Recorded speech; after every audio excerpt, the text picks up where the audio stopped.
can't sleep till I get home.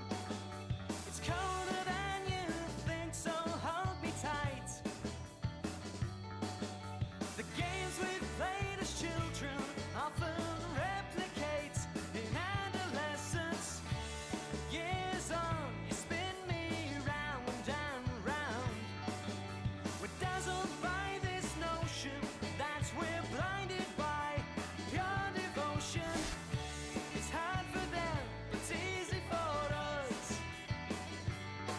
Oh, you, woo, you'll be there when I get home. And you, woo, you'll hold my hand until I go. You'll never be alone, as far as I can tell. So hold me close, and don't forget me. Da-da-da-da, da-da-da-da. Da-da-da-da, da-da-da-da.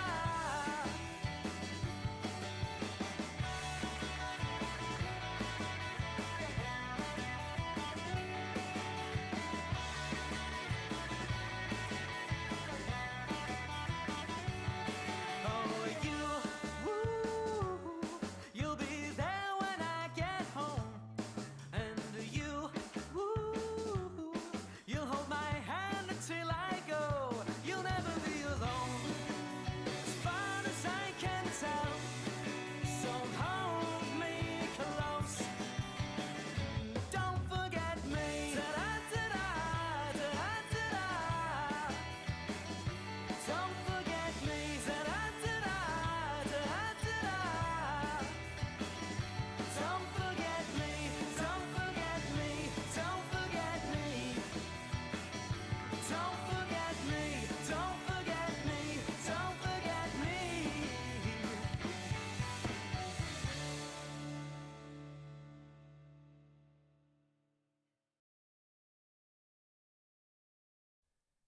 Hello, guys. Welcome to the first installment, hopefully of many, of what I'm going to call Touchline Talk. This is going to be a weekly show, probably at this time every single week. Although if you guys would prefer it to be Wednesday evening, I can also make it Wednesday evening as well. I was just suggested this might be a good time to stream because I don't think many other people are streaming at this time, so I thought it would be a good time. I don't want to interfere with anyone else's shows. And the whole point of this stream is it's a weekly Q&A where I really get involved with you guys in the chat. So it's basically like a back and forth conversation. But at the same time, there will also be some topics, some overarching topics that I want to touch on. So, for example, today, the main themes I want to hit on throughout the next, 60 to 90 minutes or whatever is the Man City injury situation, and more importantly, how do we set up, for example, let's assume that John Stones is out for the Arsenal game. How should we set up without John Stones against Arsenal?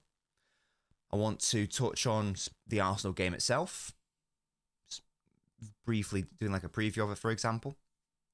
And also, if we have time, if you guys are interested in it, my thoughts on the Cancelo situation, which is very unusual, like him basically crying, very odd situation. Also, maybe even England and how we set up last night, that might be of interest. But yes, the main idea of today is for it to be a back and forth Q&A session with you guys. So feel free to get your questions, thoughts in the chat about anything and everything. It doesn't even have to be Man City. It can be anything football related. So feel free to get involved in the chat. But thank you guys so much for joining me this morning. And again, if you're in the comments, give me some feedback. Would you actually prefer this to be, sort of like 7 p.m. English time rather than 11 a.m. English time? I will be informed by you guys. But we've got Brett. Hello, Brett. Nova, who says, hey. Darshall, so I couldn't show up at the Goldbridge stream. No worries at all, Darshall. Yes, we did an interesting Goldbridge React stream yesterday. 15-second unskippable, and I apologize for that, Nova. Hopefully won't get any more throughout the stream. Ryan says, yes, hello, mate. Hi, how you doing, L4? I hope Man City won. EA Sport says, Sal, I think that we did win some sort of title.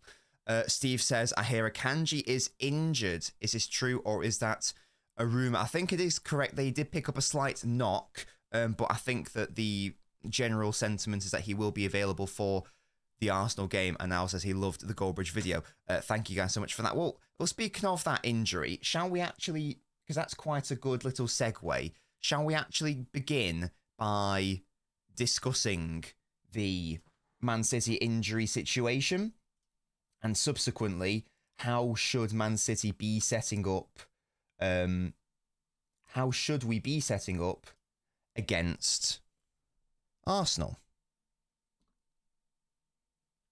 Okay.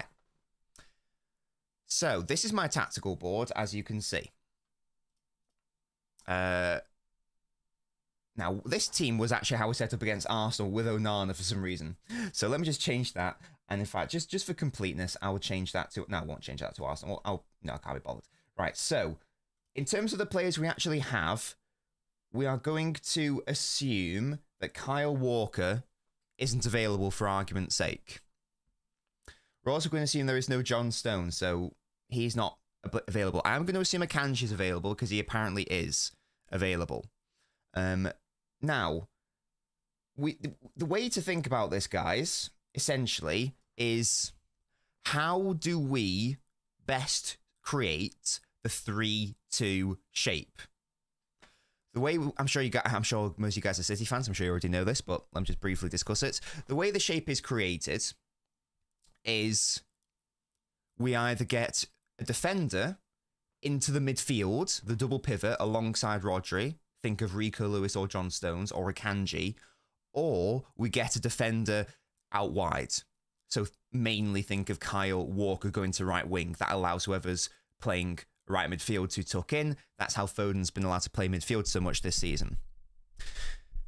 It is a massive issue that John Stones isn't available because by far and away our best option to create that box 3, so that 3-2 build-up, and therefore the box midfield, is for John Stones to progress into the midfield and sit alongside Rodri. He's probably not going to be available. So that means the options are, we play Akanji in the John Stones role, we get Kyle Walker to right wing.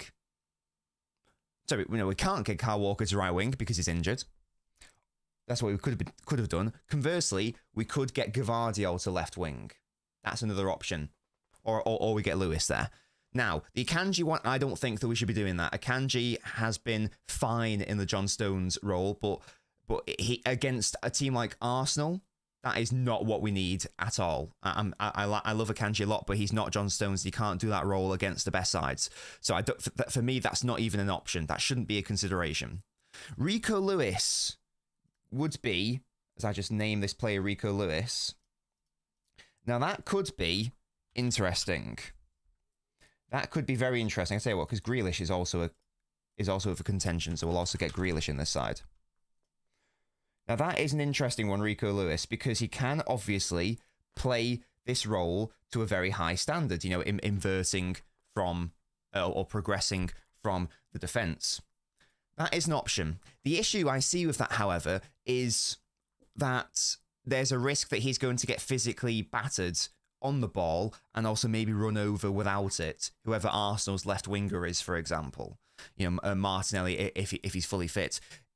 He hasn't played that much football this season, Rico Lewis. Do we really want to be throwing him into one of the trickiest games of the season? I don't think so. So for me, I don't think it's the time for Rico Lewis.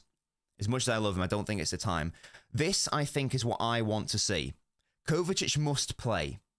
We all know the benefits of Kovacic starting. We look so much like a better team when he does start. So I think Kovacic has to start. This presents an issue. I don't know why Doku's there. In fact, Grealish is back to full fitness, isn't he? So I've already done Grealish. Gosh, my brain's all over the place. This presents an issue, as I say, in that it means that one of our defenders, in order to create this box midfield, is going to have to go somewhere. Normally, that would be Kyle Walker going to right wing. The assumption is he's injured. In which case, the only other option, if we don't want to play Lewis or Akanji in midfield, due to the issues I've mentioned, Gvardiol must play as the left winger when we have the ball. This is a role he has done before. Think of the Spurs game at home, for example. Basically, think of all the games where Jack Grealish has been able to play as like a midfielder. That's because Gvardiol has been holding that width. Also think of the 2-3-5 shape. That's because Gvardiol has been holding that width on the left. It's a risk. It is a massive risk because it means that without the ball, it's going to be Saka versus Gvardiol rather than Ake. And conversely, that does mean that we're going to have, obviously, Ake in there, as I just name him Ake. But I don't see another option, to be honest. As I say, it's either this, it's either something like this. I haven't finished the team, by the way. Or it's you want Lewis and Akanji into midfield, of which I don't think that is the best option. So I think it's going to have to be something like this. So you've got Ake, Diaz, Akanji, very solid back three with the ball. Rodri, Kovacic. I mean, this is an incredibly solid rest defense, by the way. That 3-2 is very good. Ake, Diaz, Akanji, Rodri, Kovacic. The question becomes, as I actually just let's just rename Doku to De Bruyne. What do we do with the rest of the team? So De Bruyne obviously has to play. And don't worry, guys, I'll catch up on the chat and get involved with you in a second, just after I've given my thought process on how I think we should maybe set up against Arsenal. So De Bruyne obviously has to play because he's Kevin De Bruyne. Foden has to play because he's been our best player this season. And I actually think that we should be setting up like this. If Grealish is available, he must start. He must start. This gives Grealish the chance to play in the midfield with the ball, which is something he's very good at. Again, go watch the Spurs game when Gvardiol's positioning meant Grealish could do that. We all know that Grealish is brilliant when he starts out wide, but then actually drives through the centre like that. With that midfield, and in fact this whole side of the pitch, is incredibly measured and controlled on the ball. Okay? And that was something that was lacking at Anfield. Not enough control and temperament. That's exactly what this side of the pitch in particular offers. You've got Grealish and Gvardiol linking up really nicely. We know Gvardiol and Foden have linked up very nicely on that left side. What it also means is that I also think that Kovacic should be out here, because you might look at Gvardiol and Grealish and go, maybe not necessarily the most creative duo. I think that's why you've got to have Rodri on this side, because Rodri this season has been fantastic creatively. Conversely, you need a more controlled player over here in Kovacic. Someone's going to be less ambitious to balance out De Bruyne and Foden. And this isn't going to be Foden out wide and shoved out wide. No. This is going to be Newcastle and Newcastle Kevin De Bruyne and Newcastle Phil Foden, where they are interchanging. And it's actually, technically, sure, it's Foden out here, but really he's actually a bit closer to Kevin. Sometimes Kevin will be overlapping him. So sometimes it'll be Kevin out wide and Foden in the middle. Sometimes it'll be Foden out wide, Kevin in the middle. It's not ideal. I appreciate that, guys. But without John Stones and without Kyle Walker, I think that this is probably the best manner in which we can hope to set up. Again, the rest defense, that 3-2, is incredibly solid. Ake, Diaz, Akanji, Rodri, Kovacic, there is no weakness there. The only weakness that I can see, and also on the ball, incredibly measured in possession when you've got Grealish in that box midfield, obviously Rodri and Kovacic as well. The only weakness that I can see with that is when we transition with the ball to without it. Because there is obviously, with Gvardiol, there's going to be a lot of space in behind here. So it's going to be a big defensive ask of Nathan Ake. But who I think is up for that challenge, to be fair. You've also got Rodri on this side, and you've got Grealish on this side. So I don't think it's too big of a weakness, and it's not ideal, but I do think it's something we'll have to do. Get your thoughts in the comments, though, guys. What are your thoughts on this team? Foden out, Silva in. I think Phil Foden has to play. I think he must play. Bernardo as well has not been great in past weeks. I think I'm fine in benching Bernardo for the purposes of this game who in Copa America, Argentina. L4 says Grealish at Palace home was very classy. Yeah, and he has been very good whenever he's played in midfield. So it's definitely not a weakness. It's actually to his strengths. You bench Bernardo, says Mohammed. I think you've got to. I think you've got because I assuming Grealish is available, Grealish must start. Kovacic must start. So that's my starting point. Thank you so much, Tony, for the super chats. Do you think Alvarez should start for Haaland? Erling struggled for Norway this weekend. Tony, you are obviously Norwegian, so you know all about that.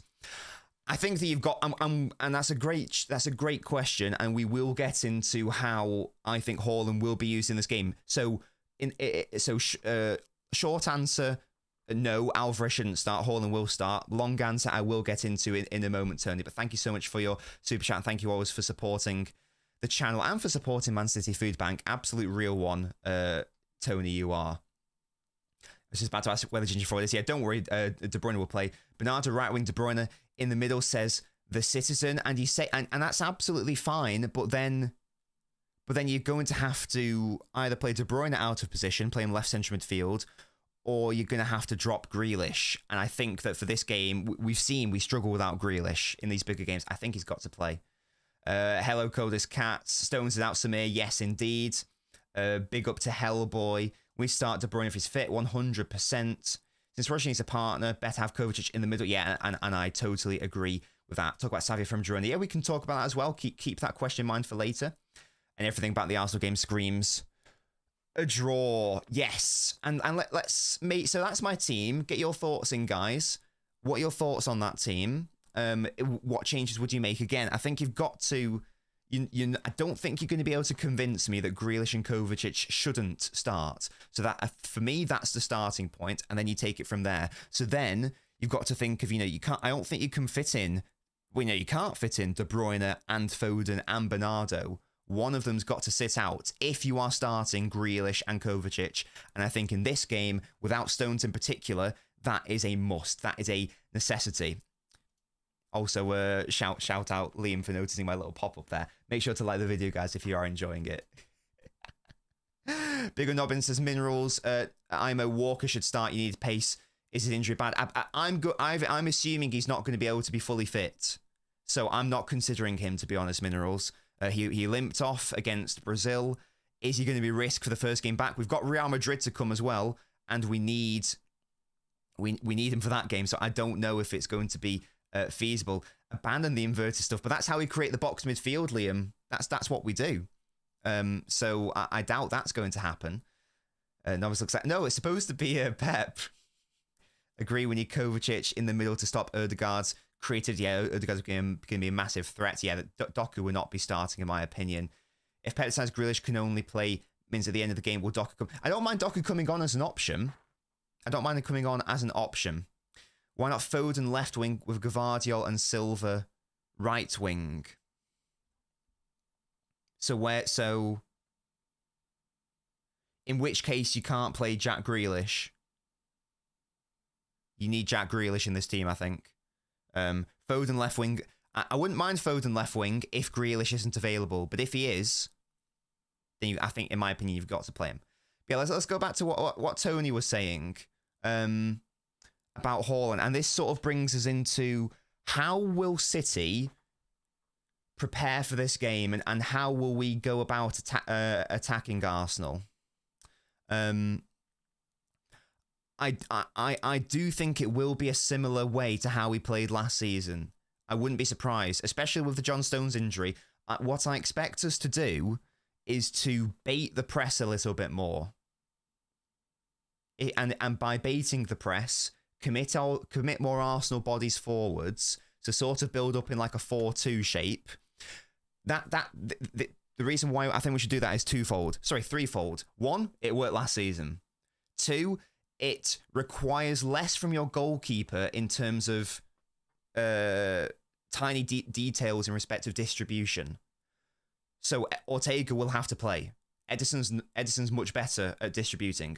So I mean, it takes less pressure. It takes more pressure off Ortega because it means he doesn't have to worry about as much about intricate little build-up play. It means he can just punt it up forwards. So it's good because it worked last season. It's good because it gets better out of Ortega. And thirdly, on Tony's point, Ari Haaland, it probably gets the better out of Haaland because what you do is you create what is maybe best described as like a fake transition, a fake counter-attack. If you remember the game last season, the perfect example is that Kevin De Bruyne goal last season at home against Arsenal, where Arsenal were pressing us, and I think it was John Stones who just picks up the ball in sort of like the right back area and just punts it up for Haaland to win. What that does, not only does it get City out of danger, but because Stones was accurate with his long pass, whatever term you want to use, Haaland was able to control it, bring it down, and then there's this massive disconnect between Arsenal's defence and their midfield. So City basically created a 2 versus 3 situation. Haaland knocks it down for De Bruyne to run onto. It creates this fake counter-attack, of which we are actually one of the best. Of which, you know, we are like one of the best counter-attacking sides. I think it's Gabriel he beats when he's holding it up, and then De Bruyne runs onto it and scores. So that might be a way in which we can do it. But for me, Tony, we absolutely need Haaland's presence. Sure, he's not been having the best finishing season, but in my opinion, he just has to play. And I do think that could be how we go about attacking Arsenal and really challenging Saliba and Gabriel. And people say that Saliba and Gabriel pocketed Haaland at the Emirates. I'm not really sure what game they were watching. On at least 3 occasions, Haaland got the better of both of them and created a chance for his team. So if he can do a similar thing at the Etihad, I do think that we can potentially score off that and take the pressure off City. That's how I think it will go about. Maybe. This is a great team. I feel like the game will be a 2-1. I like your preferred lineup, brings control and attacking options. Yeah, that's what I'm after. We're after control, first and foremost. We are against Arsenal. And obviously we've got to have some threats. And that's exactly what Grealish is in terms of a carrier. That's what De Bruyne is in terms of a passer. But we also need that more measured side. That's what Rodri and Kovacic is as well. Walker's in decline 100% to minerals. I don't necessarily agree he's lost like a yard of pace. Maybe he's lost a bit of acceleration, but I don't think that's the main reason why he's been struggling this season. I just think that maybe age is catching up with him, but ultimately, like Walker has never been the best defender in terms of directly defending players. And very good at defending space. What do I mean by that?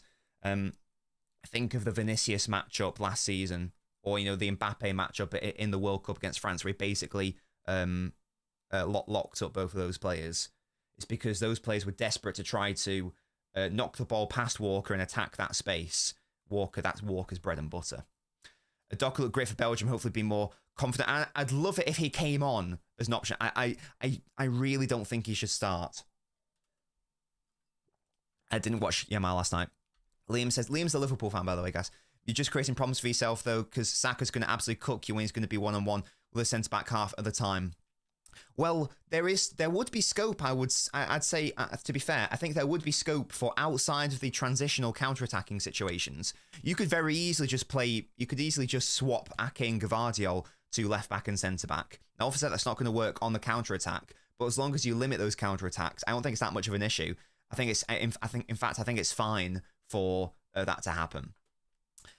Shout out Hellboy. Yeah, guys, if you're enjoying the video, please make sure to leave a like on the video. Guys, I literally popped up on the screen holding a like the video sign. You guys didn't like the video? Come on, guys. I stood in front of a green screen to record that for you guys. So please, if you could, that would be great. Apparently, Martinelli, Gabriel, and Saka are 50-50. I'm sure they'll be fine, Sanjeev. I mean, Saka was withdrawn early on. I'm sure, in my head, they're going to be basically at full fitness in terms of like the players that we know might be available. I'm more worried about Trossard on current form than Saka. Yeah, Trossard's a great player, Hello, Eric. Tony, I've won Tony over. Excellent stuff. Haaland to shine. Don't consider Saliba a massive defender yet. He will be tricky, but there's no reason why Haaland can't deal with him. Does Grealish really offer more control than Bernardo? Yeah, for me, 100%. I actually don't even know if Bernardo's been playing that well in recent weeks, in fairness. You can play Bernardo there instead of Grealish. That's an option. I just personally think that we've seen the team with Grealish this season. We've seen it without. And we all know that it's a much better outfit with him in the team. So if he's fit, if he's available, I think he must be starting. I like the lineup. Do you think Pep will really play Gvardiol? Not saying I don't want him to. I think he might do, because if we think of the Emirates game, Gvardiol started that day, and he started in a similar manner. If you think of the best opportunities, and actually the best space was created by that space in behind Ben White, in behind Arsenal's right back. The issue was that we weren't able to properly exploit it. And yes, a large part of that was because Gvardiol's not the best crosser of the ball. So he is going to have a better game in that respect. But I think from a defensive standpoint, that game, I thought he was absolutely fine, if memory serves. It's something Pep's already done. And again, we've got to think about, with Stones out, how are we creating that 3-2? We've got to create it somehow. Your options are Gvardiol goes, assuming Stones and Walker are out. Your options are Gvardiol goes to the left, or Lewis or Akanji progress into midfield. Those are your three options. Do we want to see Akanji in midfield against Arsenal? I don't. Do we want Rico Lewis, who hasn't played that much football this season, to be shoved in what is a must-win game, in a title-defining game? I love Lewis, but I don't know if that's the game for him. Conversely, do we want Gvardiol to do it when he has done it this season? For me, I think that's the option. Do you think we should start Rodri and Kovacic, or just Rodri? Both 100% for me. From you, I can see 2-2 draw. Yeah, and that's the thing, guys. This is a must-win game. A must-win game. Therefore, it's going to be a draw. And I was thinking about it because I was on Mo's stream. I was talking about it with Tom Little, who's obviously a Liverpool fan, and I was saying how if we lose this game, we're out the title race, in my opinion. Not mathematically, but let me tell you why I think that. We would be, in fact, let's go to the Premier League table just so I can illustrate my points. If City lose, we would be 4 points behind both Liverpool and Arsenal. But it gets worse. Let's maybe focus more on Liverpool because Arsenal have a slightly trickier run. Let's use Liverpool as the example. We'd be 4 points behind Liverpool, who have a much better goal difference. So actually, we're 5 points behind Liverpool because we're not going to make up that goal difference. Liverpool have got Sheffield United at home. They're going to win that like 7-0. So we're not going to make up the goal difference. So we're actually 5 points behind. So do you think these two things are going to happen? Are we, one, going to win 9 games on the bounce? Not every single game with the congested schedule we have. And do you think Liverpool will draw 3 times? Or do you think they will lose and draw in the remaining 9 games? I don't think so. So for me, it's if we lose, it's done. If we draw, there's still hope. But we've got to win, guys. Like there's no mistake about it. I don't care about City's injury situation or whatever. Like we've got to win. Abdi says, if we win this game, my confidence of us win the league will be high. And yeah, we've got to. We have got to win for all those reasons I've just outlined. Unless you think Liverpool are drawing 3 times out of the next 9, or you think Liverpool are going to draw 1 and lose 1 out of the next 9. I personally don't. And thirdly, you think City are winning every single game. I don't see that happening. So for me, we can't. If we're going to slip up, it can't be now. We've got to draw away against Spurs or draw away against Brighton and win every other game, and hope that Liverpool, draw at Old Trafford or draw at Everton, or draw at home against Spurs. We can't afford to drop points in this game. Abbas says Foden will shine more of Bernardo, though he'll be quite isolated with no fullback pushing up to allow him to invert. But he doesn't have to he doesn't have to invert out and out, though, Abbas. Like, as we saw in the Newcastle game, he can just rotate with Kevin De Bruyne. So sometimes we'll see De Bruyne on the right. And what does that mean? It means that you're going to see some of his brilliant crossing from that right-hand side. There's no reason why that can't happen for me. Gareth stank of the Emirates, if I remember correctly. He was good defensively, just wasn't good going forwards because his crossing wasn't great. He got into some good positions. The space was there to be exploited, but he just wasn't able to exploit it because he's not an attacking defender. He's a centre back. This is why high on my transfer shopping list is an attacking, overlapping, offensive left back who can do that job. But given Stones is out, that's the best team I can come up with, guys. If Stones was available, it's not an issue. You play the back three, which I've described, Ake, Diaz, Akanji. Stones goes into midfield with Rodri. You've got Kovacic and De Bruyne as the front two, and then you've got Grealish on the left. But but Stones has got like an abductor or adductor injury, whatever it is, so he's going to be out for like weeks. So, like at least, I don't know exactly the severity of it, but forget him playing against Arsenal. Forget him. We have Madrid next week. Do you think it's necessary we rest De Bruyne? We can't rest them though, Sean. We can't. This is a must-win game. We can't afford to rest players. We're gonna have to we're just gonna have to cope with it.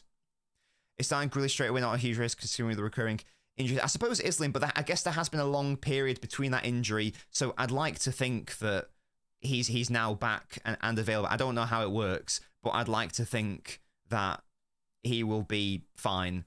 If he's not, then you play Foden on the left. Or you can just actually, if Grealish isn't available, I guess you just swap out Foden for Grealish and play Bernardo on the right. That's the alternative. I do still think the solution is for Gvardiol to be out on that left. If both teams draw, you're still in it. I think because Liverpool have a bit of an easier run, they have a better chance of winning it. Yeah, so if we draw, we'd be 3 points behind with a worse goal difference. So we'd be 4 points behind. I can maybe see Liverpool dropping points twice. I can maybe see, again, in a very optimistic world from a City fan's perspective, they draw at Everton and they draw at, one of Old Trafford or at home to Spurs. That's but that's max. For me, it's maximum 4 points Liverpool are dropping from now to the end of the season. Absolute max. So the absolute max we can is 2. Absolute maximum. Hope it doesn't end up like it did with Chelsea. Without lineup, I don't see why we don't win, says Samir. It's a must-win game, says Abdi. Yes, I totally agree. Phone playing back-to-back friendlies infuriates me to Southgate have it in for him or something. I haven't watched the game yet from yesterday, but he apparently played very well, so I'm excited to watch that on catch-up.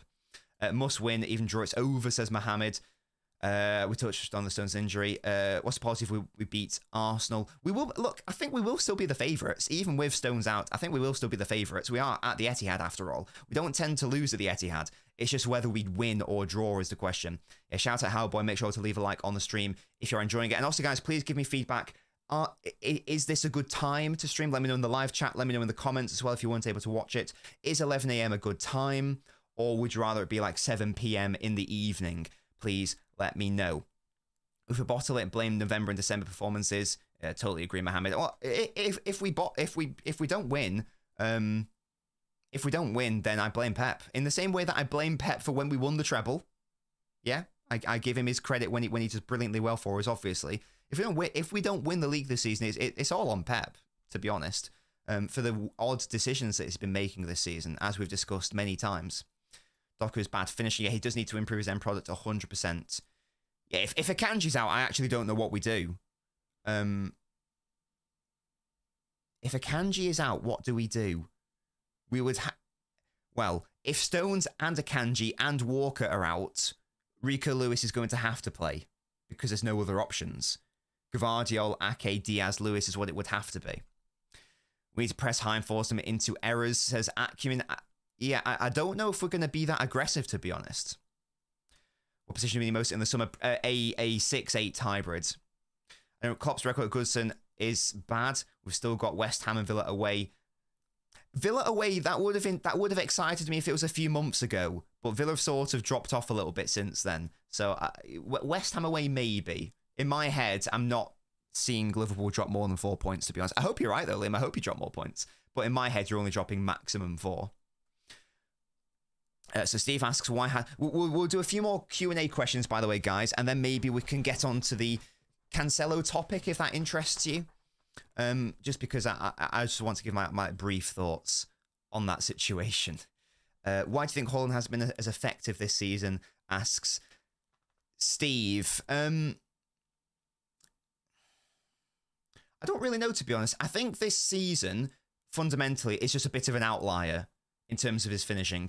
Every other season, since he joined RB Salzburg, he's been disgustingly outperforming his expected goals in like all comps. Like that's non-penalty XG, whatever. This is the first season he hasn't done it. There's still time for him to rectify that and to get back to a stage where he's at least matching it. For me, I'm not really concerned about it long term. I just think that it's a bit of a blip, bit of an outlier. I think that maybe De Bruyne being out for the majority of the season probably hasn't helped, to be fair. But in fairness, I think we are probably creating higher quality chances this season compared to last. So it is just a lot of bad finishing on his part. And I don't know if you can necessarily put that down to anything outside of he's just having a bit of an outlier. He is speeding up his shot selection. I'm not sure why he's doing that. Every striker goes through a bad patch of form. Maybe that's what it is. I'm not sure. But unless it happens again next season, I'm not really concerned. Foden ran the show in the second half. He outclassed Jude. Taylor, well, I'm excited to watch that. Maybe we can even touch on the England situation as well, because people, I'm just going to briefly touch on this now. If you guys want me to go into a bit more detail, let me know. People have seen Jude Bellingham play as the 10 at Real Madrid, and they have now decided that that is the only position he can play, and that he is this Zinedine Zidane type player who is who is like a David Silva maestro at creating from that sort of position and consistently being the creative hub in respect of like passes and breaking the lines. I don't know why this has happened, because first of all, Bellingham's not that type of player. He's not like a David Silva. He can be a creator, obviously, but that's not the same way in which he can create. But particularly in that Brazil game, we were sort of using him as if he was that sort of, you know, classic 10, that Zidane type player who as I say, will be tasked with creating everything. I don't understand why we've decided that he can't play any other position outside of that very specific one, when every other season before last, he was an elite box-to-box player and an elite 8, and his best football was when he was involved in all areas of the pitch. I don't know where that idea has come from. People now saying, oh, he's got to play there, you shouldn't accommodate anyone for him. It's not an either or. It's not like that sort of situation. You can easily play. First of all, you can play a system where you have both Foden and Bellingham as 10s. I haven't watched the game, but I've been informed that that's basically what happened in the game yesterday. They were rotating. By the way, that's exactly what I said in my how Pep Guardiola would set up England video. So Southgate's been watching, no cap. But if we're living in a world where you can only have one of them as a 10, why are we forgetting the elite box-to-box midfielder Bellingham was at Dortmund? When he can crash the box late on. And this is what I notice when people go, oh, you're playing him deep, you're going to get the worst out of him, whatever. Oh yeah, because Gundogan never scored goals for City from a deeper starting point, did he? Oh yeah, because Steven Gerrard from a slightly deeper position never crashed the box late on, did he? Same with Frank Lampard when he played that more box-to-box position for Chelsea at times. Like, it's not 2001 anymore. Just because you're playing like a double pivot, that doesn't mean you have to stay in that. It doesn't mean you have to stay defensively. It's called box crashing, and that's a massive factor of what box-to-box midfielders do. Hence, the box-to-box is the attacking box.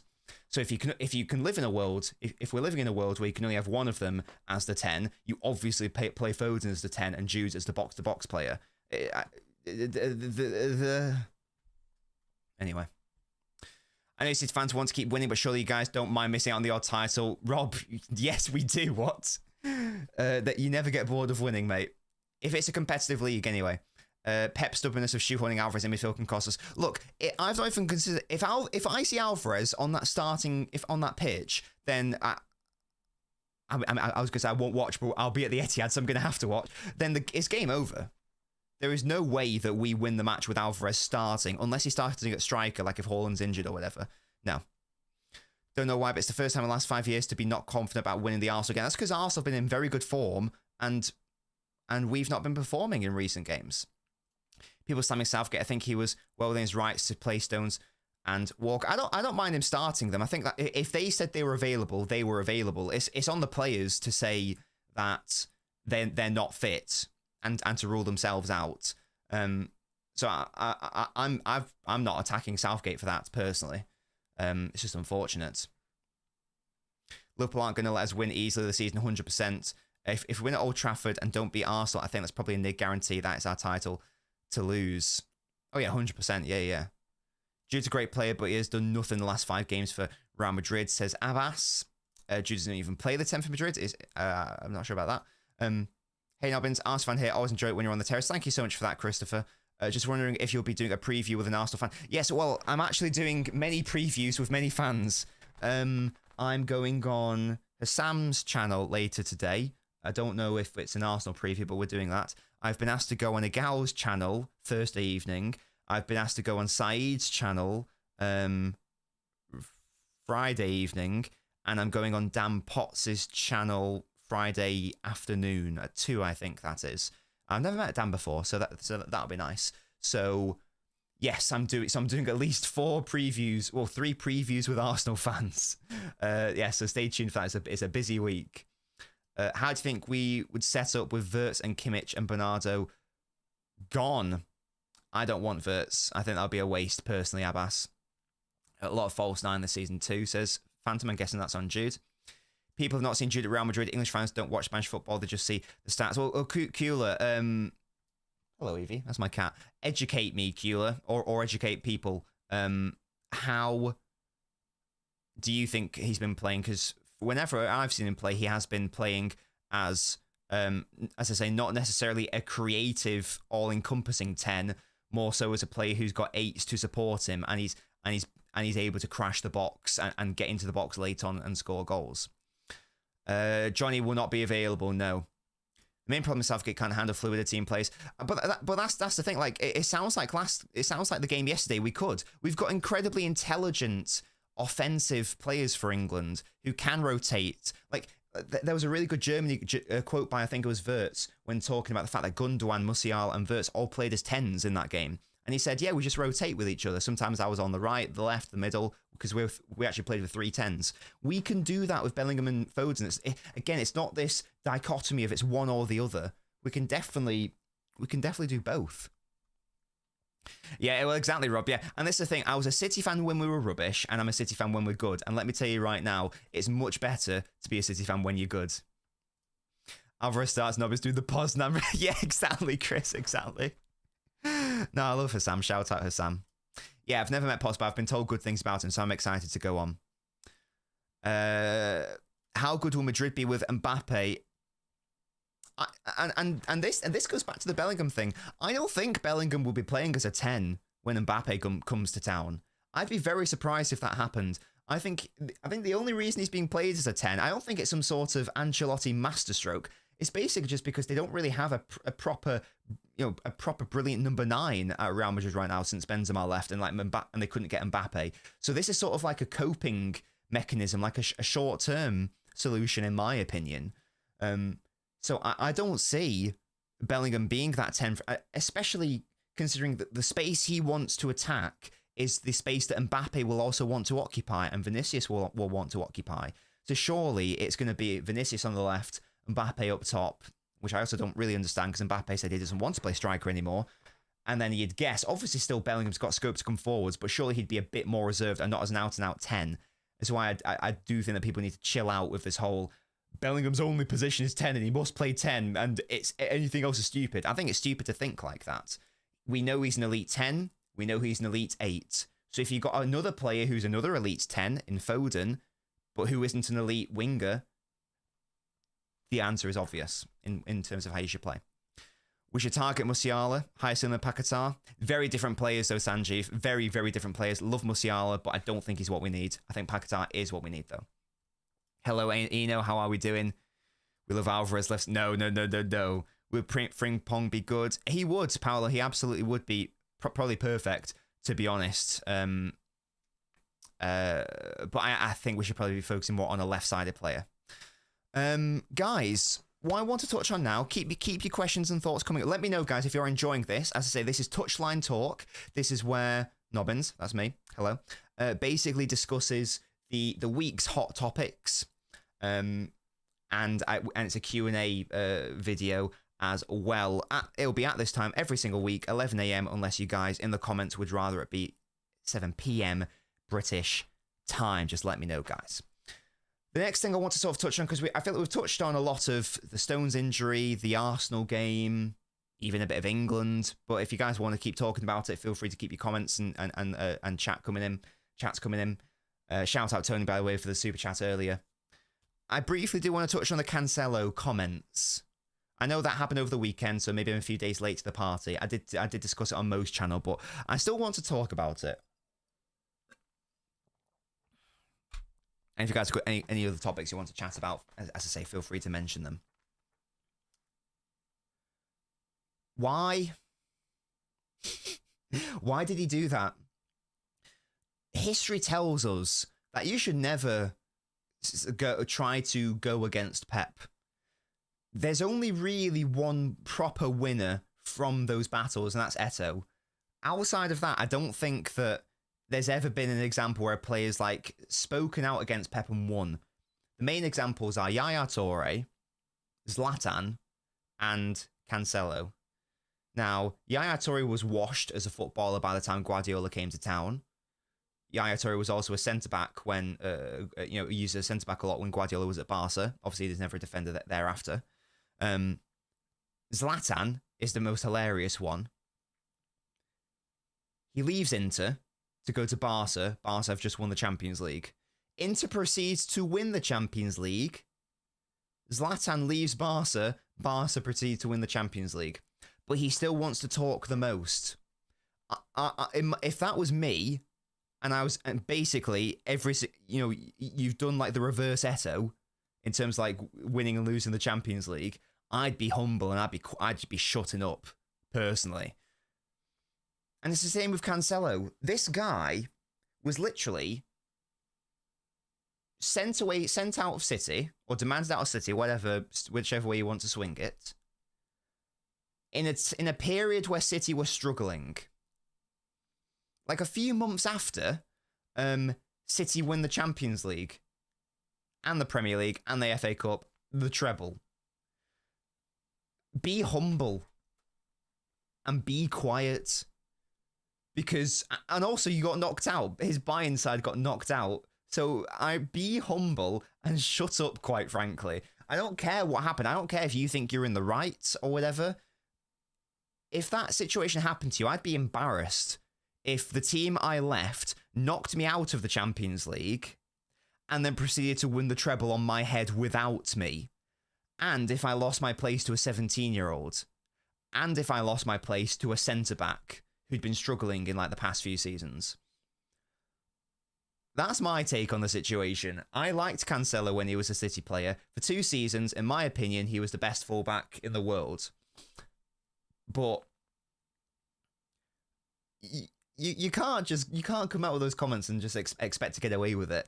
And expect like it's just a really weird situation. Maybe it's like a ploy by Barca to try to really lower the fee because they can't even afford like 40 million or something like that because they're so destitute. And Cooler, who's a Barca fan, says he doesn't even want Cancelo. There is a recurring theme here. If you're like a guy and you get dumped by 10 girls, sort of like in the period of 10 years, and you keep complaining that, oh, there's no proper girl for you, and da, da, da, maybe you're the problem. Maybe the guy's the problem, because Cancelo has been at Benfica, Valencia, Juve, Inter, City, Bayern, and Barca. Outside of Barca, none of the clubs want him. Bayern had the chance to re-sign him. They're like, nah, I'm not interested. He was at Juve for 1 season. He was on loan at Inter for 1 season. I think he was at Valencia for maybe 2. I think he only played like 1 game for Benfica, to be fair, for the senior team. He's going to be 29 in 2 months. He has not played 100 league games for 1 club. At 29 years old. And it's not like he's been, passed around like, the lower leagues, gaining some experience. He's been at some of the biggest clubs in the world. And none of them want him. outside of Barca, who don't really have a chance anyway because they're so poor. He was cooking, and that's finally. But again, I accept that. But why were they happy to get rid of him? Why were they happy to get rid of him and have Danilo in response? There is a recurring theme here, and the recurring theme isn't City. The recurring theme isn't Pep. That's a very small pool of players I've just mentioned who disagree with Pep and don't like him or whatever. Think of the players who do, and all the players who come out and said he's fantastic. As I say, it's only the players who've got a massive ego and have and clearly a massive attitude problem. Zlatan, massive ego, the opposite of humble, thinks he's much better than he is. Yaya Toure, as much as we love him as City fans, he thought he was better than he was after the point at which he was finished as a player. He thought he was still good after 2015. He wasn't. He was done. He was done after 2015. Do you guys remember that semi-final against Real Madrid? Do you guys remember every single game he played for Pep Guardiola? He was done, but he still thought he was that guy. It's only the players with the biggest egos that have issues with Pep, and every single time Pep is in the right. And that's the wrong way to do it. The right way to do it would have been to do what Grealish did, what Ake did, and actually what Thierry Henry did, to be honest, and Aguero as well. These players were left out in the cold for a long period of time. Why? Because they weren't performing to the level required, or they weren't doing what Pep asked. So Pep was like, well, if you're not doing what I ask, I can't play you. That's what happened to Cancelo. Now, you have two ways to do that. Do you do what Cancelo did and have a cry and leave and go run to Munich and do weird interviews after? Like Gabriel Jesus is another one of these players. Do you go to Arsenal and cry and come up with a weird interview after? Or do you do what Aguero did, Henry, Ake, Grealish, put your head down and go, he's doing this because he wants me to be a better player. And you become a better player as a consequence. And now you're in the starting team, week in, week out. That's what Ake did. That's what Grealish did. Aguero added that pressing string to his bow. Henry's talked about it in interviews. That is the sign of a winner. Yeah? The other mentality is a sign of a loser, quite frankly. And that's what Cancelo is dressing up himself up as. He's dressing himself up as a big loser. A big, sore loser.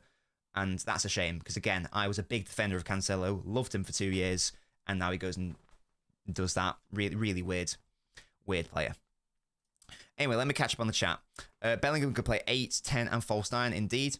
Would it be difficult for us to beat Real Madrid if Mbappe came to Madrid? It definitely makes them a lot scarier, for sure. But we can still take them. Hopefully Stones can return for the Bernabeu. Hopefully Sanjay, but I don't know the extent of the injury. I'm talking about the fans who suddenly think Bellingham should not play. Yeah, cool, and I agree with you. He is a box-to-box midfielder who is also very, very good in the 10. He's not all of... Carlo Ancelotti isn't this tactical genius who's realised that Bellingham's been misprofiled this whole time. No. He is one of the best box-to-box midfielders in the world. He is also elite in that he can also play as a 10. But he is not a 10. Yeah, I'm with you, Cooler. What about Bruno Guimaraes? Well, indeed, Manish. That could be a lovely summer. If you have timestamps, I could maybe think about that, to be fair. I'll try to add timestamps going forwards. I can't do it right now because I can't be bothered going back. Maybe I'll do what Mo does. Like, I know he does timestamps as we go through it, so I'll try to remember that. Because that's a bit of a crybaby, played for a lot of big clubs and not one of them. Exactly, Christopher. And that's telling, isn't it? That is telling that no one wants him. Because so good. He was, and as I say, he was great for 2 years. Jude's only playing there because they don't have quality at night. Yeah, and this is what I was saying earlier, 100%. If they did, he probably would play as an 8. And I think he will play. I think he will go back to playing as more of an 8, especially when like Modric leaves and Kroos leaves and Mbappe comes in. There is no way that, in my opinion, Ancelotti's going to keep playing him as a 10. Again, I don't see him as this. Well, he is a type of 10, but people see the word 10 and they go, right, creative hub, creative passer. He's going to be the focal point of all our attacks, like creatively, like David Silva would be, or a Kevin De Bruyne. He's not that. He's a very different sort of 10. He's more of like, if you think of when Steven Gerrard played like that 10/second striker role for Liverpool, Gerrard was never he was never like the sort of player who'd like receive it on like the half turn, and then like play a pass which broke the lines on the floor through to the winger. That was never really his game. He was much more like what Bellingham's doing at Real Madrid. As I say, more of someone who wants to get into the box and crash it and link up with a striker, rather than, as I say, be like a David Silva or a Foden or a Kevin De Bruyne. Very different sorts of tens. Cancelo's got main character syndrome, 100% photon. I think Cancelo's a problem, a big ego, doesn't want to work hard, wants to be treated like Messi. And that's the thing, like, he's a great player. When he's good, he's great, but when he's bad, he's shit. Do you remember the Anfield game? Remember, like, the Chelsea game where he couldn't even play as a right winger, even though he's supposed to be an attacking fullback? He had a lot of stinkers that season, and a 17-year-old replaced him. Who'd be the best 10 in 5 years, Foden, Musiala, or Verts? If Foden's allowed to play as, like, in midfield from now until then, I'm going to back my boy Foden. They want to world-class Daniel Sleep. Shut up. He played most of it. Yes, indeed. In terms of league games, it was 98. So he's not even played 100 league games for any club. Remember watching City vs Spurs, who won 3-1 17-80 season. That before we won the title, we'll literally sing his name. We didn't even come on. I don't think. Who was that for, Abbas? Sorry. Is Stone's injury serious? Yeah, he's going to be out for the Arsenal game, 100%. Liam. You know what I mean? I was talking about that season. You know what I mean? Oh, yeah. Yeah.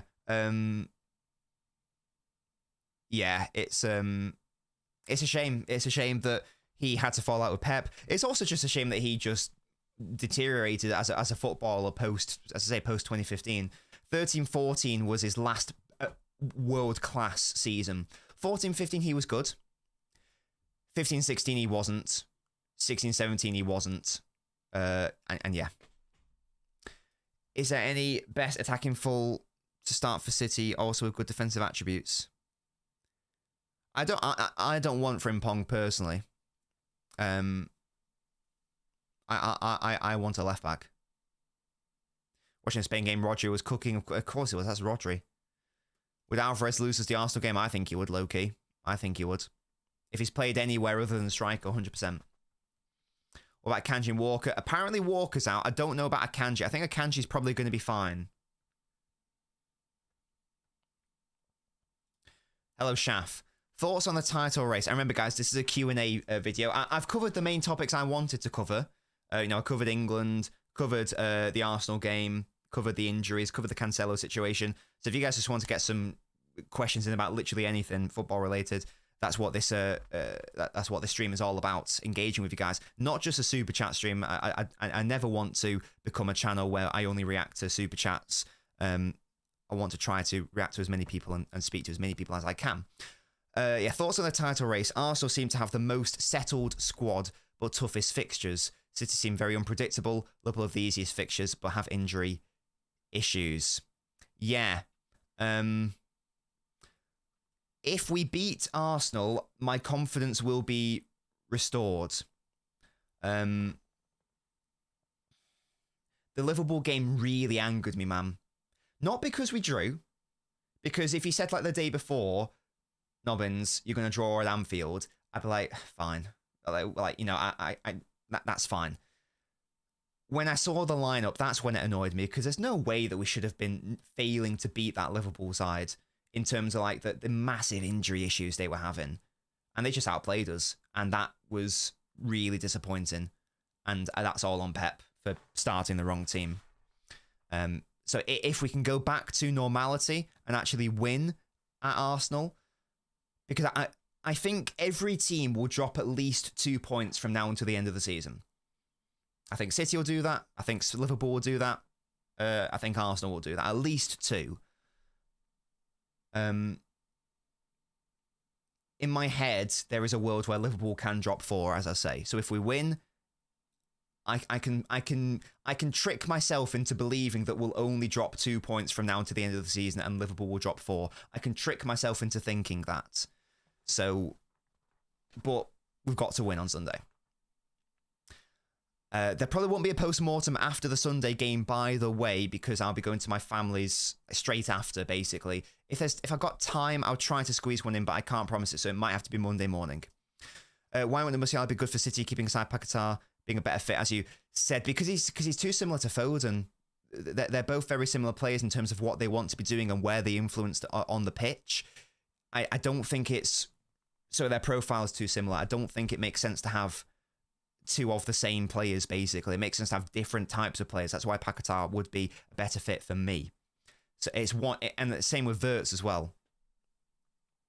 Players get old. True, Christopher, true. It's just because the fall-off was so sad, I guess. Is there a chance Mbappe could come to Real Madrid before we play them? No. Next season. He's still a PSG player, Stewie. Don't you worry about that. Sell Stones as well, but I wouldn't go that far. Interesting profile picture, by the way. I wouldn't go that far. Stones, we still got to keep him. There's one or two decent up-and-coming left-backs. The main table one's coming to Laxa. Thank you so much, Steve, for the kind words. What's your price sell De Bruyne to Saudi? Right now, I'm not even entertaining that. Not even entertaining the idea of selling De Bruyne to anyone. Do you think we could have Foden and Wirtz in the same midfield? Both come up very hard when defending. Again, I personally don't really see it as being optimal for City. I think it would be better to get another sort of player. If Walker's out, I hope Martinelli is fit. Then Saka, Gabriel, Martinelli are doubts. I bet they all start. Hopefully they are, because it'll give us a good chance of winning at the Etihad. Yeah, look, I don't know Arsenal's injury situation 100%, but as I understand it, they're only like doubtful. That it's not like Stones where he's definitely confirmed as not playing. So in my head, they're all going to be starting. He's closest to what Walker offers City. Well, but I think we need a left-sided option. We currently don't really have that. Walker's not going to leave this summer. There's potentially the option for Yan Couto, the Girona player, who's technically a City player, to come in and maybe be that guy. We've got no option on the left outside of that. We're playing Gvardiol there. So for me, a left-sided offensive fullback is more needed. Liverpool got destroyed at the Etihad and got a draw. Yes, low-key. I did think we deserved to win that game, but ultimately we didn't kill it, and that's our own fault, isn't it? I like the idea of Frimpong and Kimmich, Edison, Ake. So Frimpong and Kimmich. Kimmich is an interesting one. I think he'd be fine. I wouldn't be blown away if we signed him. I'd be interested if we signed him. I do think there are better options. I think Ortega's a very good number 2, as I don't watch him enough. Will Edison being out affect the way you play? 100%, Christopher. Yes, we're not going to be as intricate in our build-out play. Ortega's arguably a better shot stopper, slightly. But our build-up is going to be massively impacted. I suspect we will be going long a little bit more, because Ortega's distribution is not the best. Or it's not as good. It's not bad, but it's not as good. It's better than Ramsdale's, for example. But it's probably better than like Raya's, whatever. But it's not as good as Edison's. Therefore, it's a massive downgrade. Hello, Evie. How are you? That's my kitten. She just walked in. I'm hoping someone at some point, because there's another little alert which will pop up when an Evie will come up when a certain thing happens. So I'm hoping at some point that happens and it gets activated, so you guys can see me and Evie dancing. Yes, I do like the look of the Wolves left back. I think that's a really good shout, Sanjeev, to be fair. Is he worth the 60 mil, 65 millish? Maybe right back being closest to Walker. City did miss the trick not signing McAllister. We just missed. Well, I think we would have been fine this season if we had Paquetá. I know it's not a perfect Gundogan replacement, but I do think that would have tided us over much better this season, because he definitely can fill that void. Sadly, the whole gambling situation happened. Could Watkins work out wide for England? I mean, he could, but we don't need him to when we've got Saka and Foden and Rashford, etc. as our wingers, or false wingers, whatever. Grealish is apparently going to, well, he's apparently back in training and stuff. Whether he's going to be risked, I don't know, but he's apparently fit and available and ready.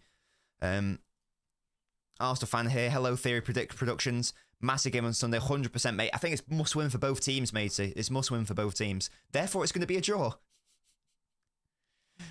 Do people think City players are faking now? They're not. Sadly, they're not faking. I wish they were faking, but no. We seem to present our rivals with goals out of nowhere when we're destroying them most of the game. And a lot of that is the fact that we've lost a lot of control and these starting 11s are killing us most of the time. We'll just boot it against Arsenal. I think we actually might do, Abbas. We genuinely might do. This is something I was discussing earlier.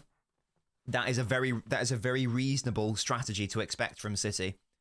Build out with more players like Aston Villa did against us with like a 4-2 shape in the build-up. Go long to Haaland. He holds it up, links up with runners, De Bruyne and Foden, take it from there, get us up the pitch. I think that will be the key. I think that's what we'll do. Wouldn't be surprised. But that depends on how Arsenal play. If they don't fall for the bait, then and they just want to defend, then that's not going to work. I will be interested to see, will Arsenal want to try and dominate the game, or will they accept that they probably can't? I don't know. It's going to be interesting. Ortega's distribution is worse than Rice. Edison's the only keeper in the league with better distribution than Right. I'm not sure I agree with that, Dippo. I watched Wolves Coventry, and he looked better than every Wolves player. So looked better than a Wolves player. Yeah, he's going to go to a big team for sure. I have thought putting up a schedule of what streams you'll be on that day.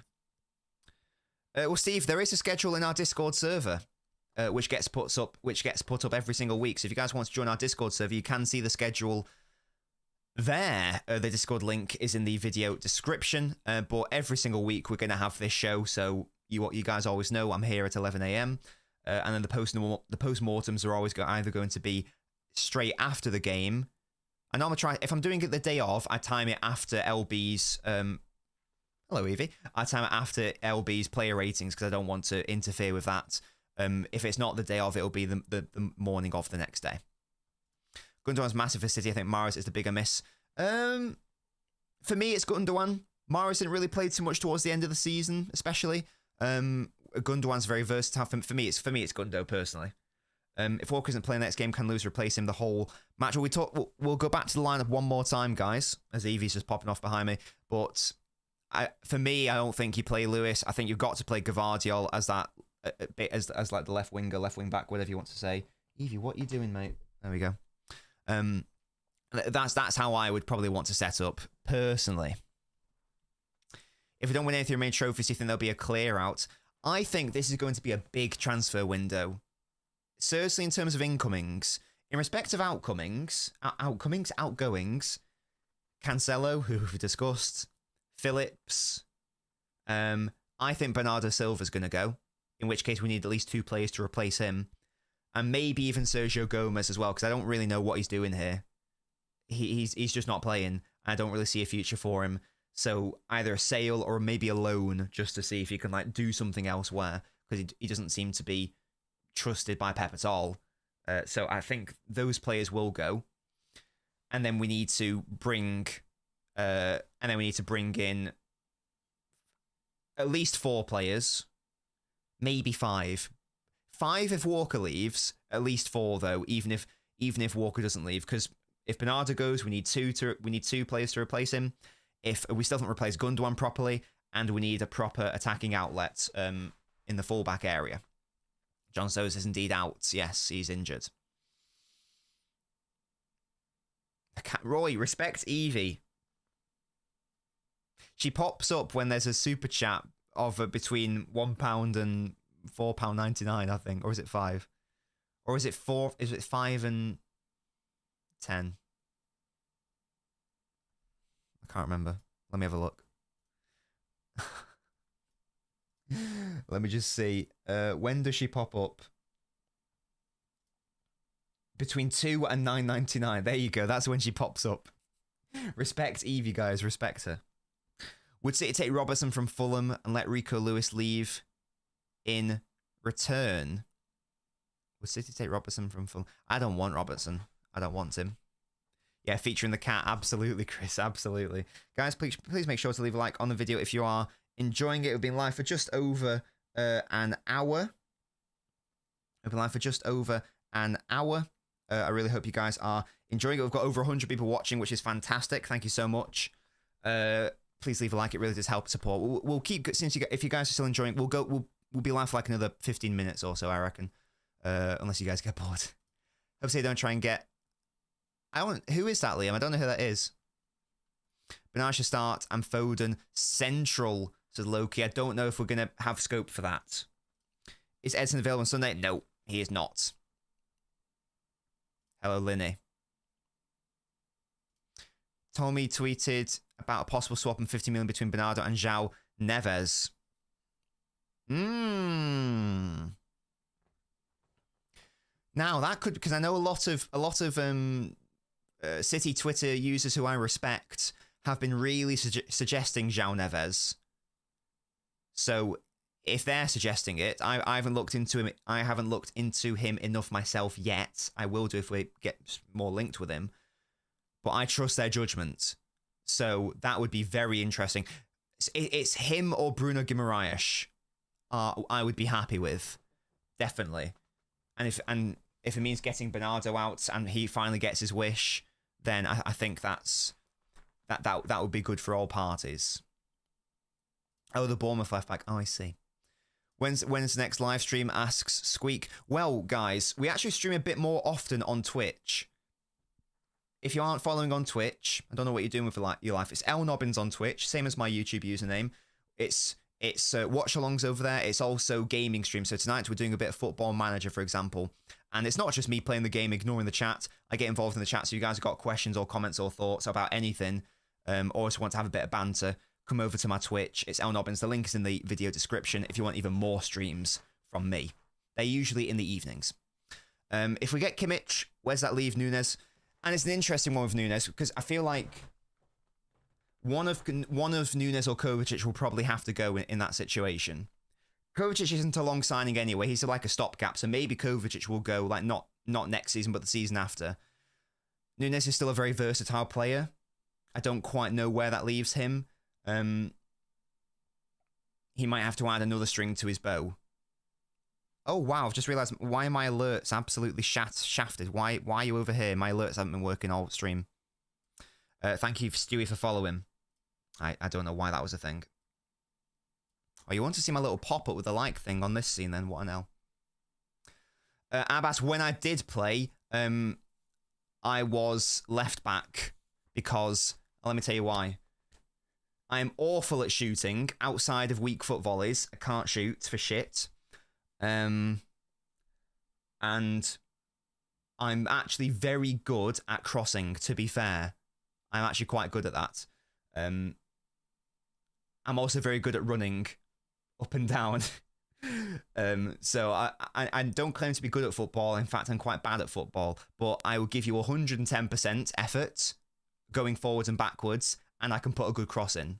So I'm like James Milner at left back. Why don't you just, Bob, do you want to sell? No. I trust Bob. I trust Bob, absolutely. But if Jack Grealish is available, Jack Grealish must play. He must play. Definitely. I trust Bob a lot. Look, if for the Anfield game, I was well up for Bob starting that game. If like Nunes wasn't available, if Grealish wasn't available, didn't think Doku should start, I was well up for Bob. I absolutely. Do you think Madrid will eventually come in for Haaland in two? Though, not Madrid, because they're going to have Mbappe. There's in my mind, there is no world in which Mbappe and Haaland can function in the same team. Not even necessarily from a squad dynamics, from like a tactical dynamic, more so from like a squad dynamic manner. Is Mbappe gonna? We know Mbappe's ego issues when he had two other superstars in, two massive superstars in Messi and Neymar. He wasn't happy with it. He tried to out them out the club. Is he going to be happy with with both Bellingham and Haaland? I don't think so. So actually, the Mbappe to Real Madrid deal is very good for City fans because Barca can't afford him.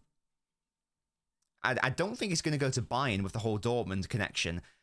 Would he go to PSG? I don't know if he'd be interested in the French league. I know his dad said, "Oh, we want to do the world tour of going to each league." I don't know how true that is. So I could, if that Mbappe deal comes through, I could actually see a Haaland staying with City for like a decade. To be fair, because you got to think about the pool of clubs who can buy him is incredible. It's like less than 5. So obviously nowhere in England. Obviously, I personally don't see Germany because of Dortmund. There's the alert. There we go. I don't see Barca because of unless their financial situation. Unless they win the lottery like 3 times over, Barca can't do it. So Spain's out because Real Madrid are therefore also out because of Mbappe. So the only league, the only country, the only nation available is Italy, who are also struggling financially. Oh, sorry, and PSG. So sorry, that leaves PSG, and that's it. Because Italy can't afford him. Real Madrid won't sign whilst Mbappe's there. Barca can't afford him. He won't go to anywhere else in England. He won't go to anywhere else in Germany. The only option's PSG. And they've been burnt by the whole superstar model. It hasn't worked for them. So this Mbappe deal is very good from a City perspective. Shout out to Sanjeev. Thank you so much for becoming a Nobinho Ultra, a new member. Your support means genuinely everything. If you guys would like to support, there is a little join button. There is also a link in the video description. It costs £3 a month. It helps support me. You also get lovely emotes and other things like a loyalty badge, like that little rat badge. If you want to support me for free, leave a like on the video. Pion Savio, very excited. We're going to have a two-sided winger. I'm very excited at this prospect. Hopefully he's ready now. Neves is 19, wouldn't mind being benched for Rodri. Can be an understood, yeah, 100%. That could be interesting as well. I think Doku should start versus Arsenal. His brilliance last night. I can't be convinced, Anthony. I think Grealish has got to play, personally. I want Doku off the bench. Not sure he should start. Yeah, I agree. Any update on injured players? So, not that we already know. A left back's a dead position. Oi, respect me. Yeah, Nobbins City confirmed. As I say, I'm very good at crossing. Thoughts on Onana as a 6? Rodri moved to 8. Yeah. No, Rodri's got to stay at 6. He's being very good in this more attacking role, but he is a 6 at the end. He's a defensive midfielder at the end of the day. Milner's filthy. Mbappe and Holm are both going to similar channels. I agree. Yeah, I agree on the Mbappe issue as well. And that's when people say, "Oh, do you want Mbappe at City?" No, I don't want Mbappe at City for many reasons. One of them is because this guy's a massive. He's a massive discipline issue, and he's got a massive ego and a problem in the dressing room. I don't want that at City. City notoriously have a very harmonious dressing room. Why would we want to be adding toxicity into that? It's a big reason why we didn't actually go for Sanchez in the end, because Pep came out and said, "I want to sign nice players," is basically what he said. He didn't want a player who was, it was trying to use us to beg for more money. And now, big up to you, Josh. My starting 11, Linny, is this.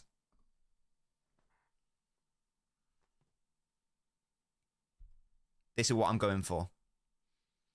You've got to remember there is no John Stones. You've got to remember we have to create that build-up shape somehow. Unless you want to go 2-3, which I don't think is what we should be doing. Let me just illustrate how that might look. Because we have gone 2-3 before this season. So Ake would stay there. Diaz would stay there. Gvardiol would invert. Akanji would invert. That's the other option. We play a 2-3-5, which is something we have done this season. That's how we played against Newcastle, for example. It would pin. It would be an incredibly aggressive decision to play like that. We would be relying on Grealish and Foden or our wide players pinning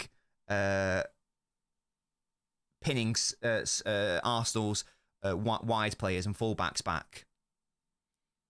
You do have you do have more options in midfield. It maybe. I'm just not sure that I want, because guys, when you lose the ball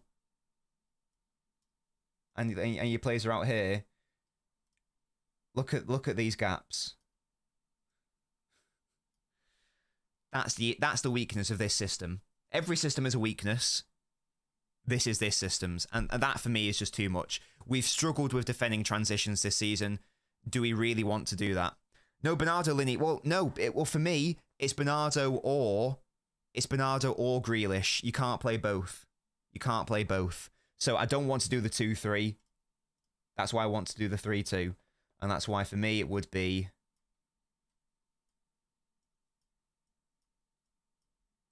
Ake, Diaz, Akanji, Rodri, Kova, Grealish forming the box, Gvardiol pushing up to the left. Again, I'm assuming there is no Stones. I'm assuming there is no Walker. Your other options are you play Lewis in midfield, you play Kanji in midfield. Neither's ideal. The other alternative is you don't play Grealish at all. You play Foden where Grealish is and Bernardo. So that could also work, to be fair.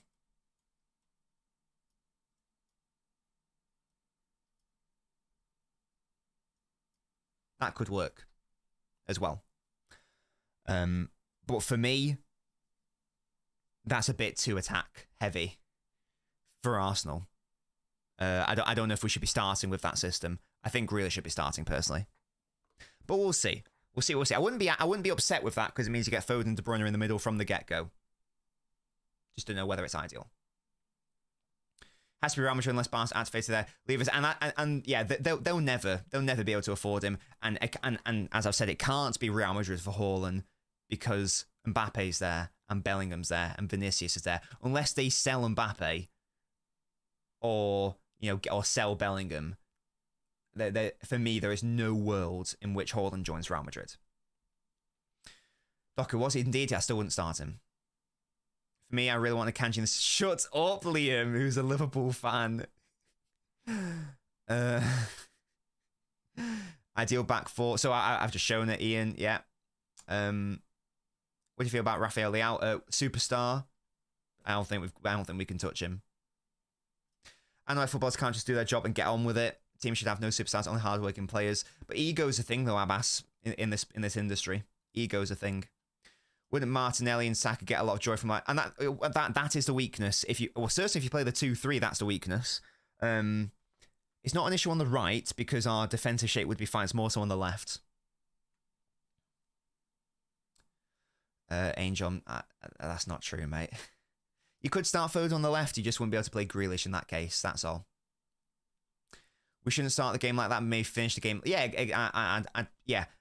For me, it's easier to go from a state of control to chaos than it is to chaos to control. Because, chaos is a spectrum. And it's harder to go down the spectrum than it is to go up it. Yeah? No, actually, no. Yeah. Oh my god, Littlefinger from fucking Game of Thrones. Chaos is a ladder. Is it easier to go up a ladder or is it easier to go down it? It's easier to go up it. So, in my experience anyway, I don't like going down ladders. So, yeah, I'm quoting Littlefinger. Chaos is a ladder. It's easier to go into a state of chaos from a state... It's easier to go from a state of control to chaos than it is to go from a state of chaos to control. And that was on full display at Anfield. It could, Panit. Yes, it could. So yeah, the question is, do you play Grealish or Bernardo? In my team, I'm playing Grealish. If Grealish isn't available, you play Bernardo. So it's an injury situation of Jack Grealish. Big up Nobbins says big up to Herbal. Key problem, he can't go back and forth. He doesn't have to, but Abby, he doesn't have to. He doesn't have to because let me show you the shape without the ball. So this is the shape with it. Without the ball, this is what it becomes.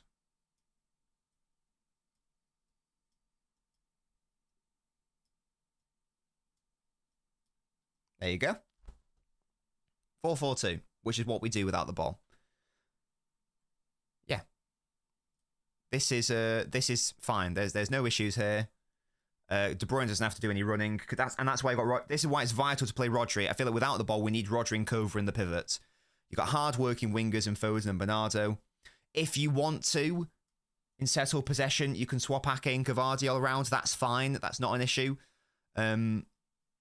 Yeah, and with the ball, you then just go back in the oh gosh, and in the first phase, you just go back to there, and then you go to there. For me, that is the team.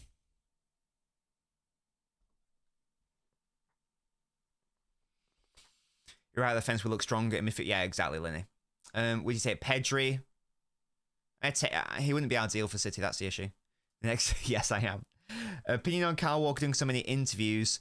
I don't really care about the interviews, to be honest. I think it's been a bit blown out of proportion. I would prefer if he just starts playing a bit better for City, to be fair. I'd love it, Ballo. Yes, I'd love it if Paquetá was here. Do you think your team is too defensive? Anthony, mate, it's got to be. We're at home against Arsenal. We must emphasise control. that's got to be the case because we can't lose. We can't lose. And you can also change that team easily. If you need to, you can bring on Doku. If you really need to, let's say there's 10 minutes left and you want the goal, bring on a Doku, bring on an Alvarez at that point. That's fine. That's not an issue. But we must start it from a state of control and calm. Because no one, even without Stones, no one can out-City City. Unless City are having an absolute stinker, no one can out-City us. Not sure that hasn't been confirmed. They start Covert in order to support Rodri. I don't mind the left wing. I can see the argument for starting both Jack and Bernardo. It's a luxury. Probably for me, it's one of Grealish or Foden on the left, and then whoever plays on the right. You really want Gakpo midfield and Trent right centre half. For England, I'd want Trent centre half. That's fine with the ball. Thoughts on Diamandi? I've seen his name, not seen enough of him though. Seen his name, not seen enough of him. He's apparently very good. But I can't really comment on him on camera because I've not seen too much of him. I'd play Carson versus Real Madrid. We'll go live. We'll be live for like another 10 minutes or so, guys. That's like a 90-minute stream. I feel like that's a good, because you guys are enjoying this. We've still got over 100 people, so we'll keep going. This seems to be a very good time. Thank you guys so much for your support. It means the world. Please leave a like on the stream.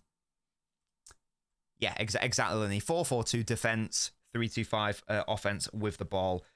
That is the thing. I think a lot of people forget about.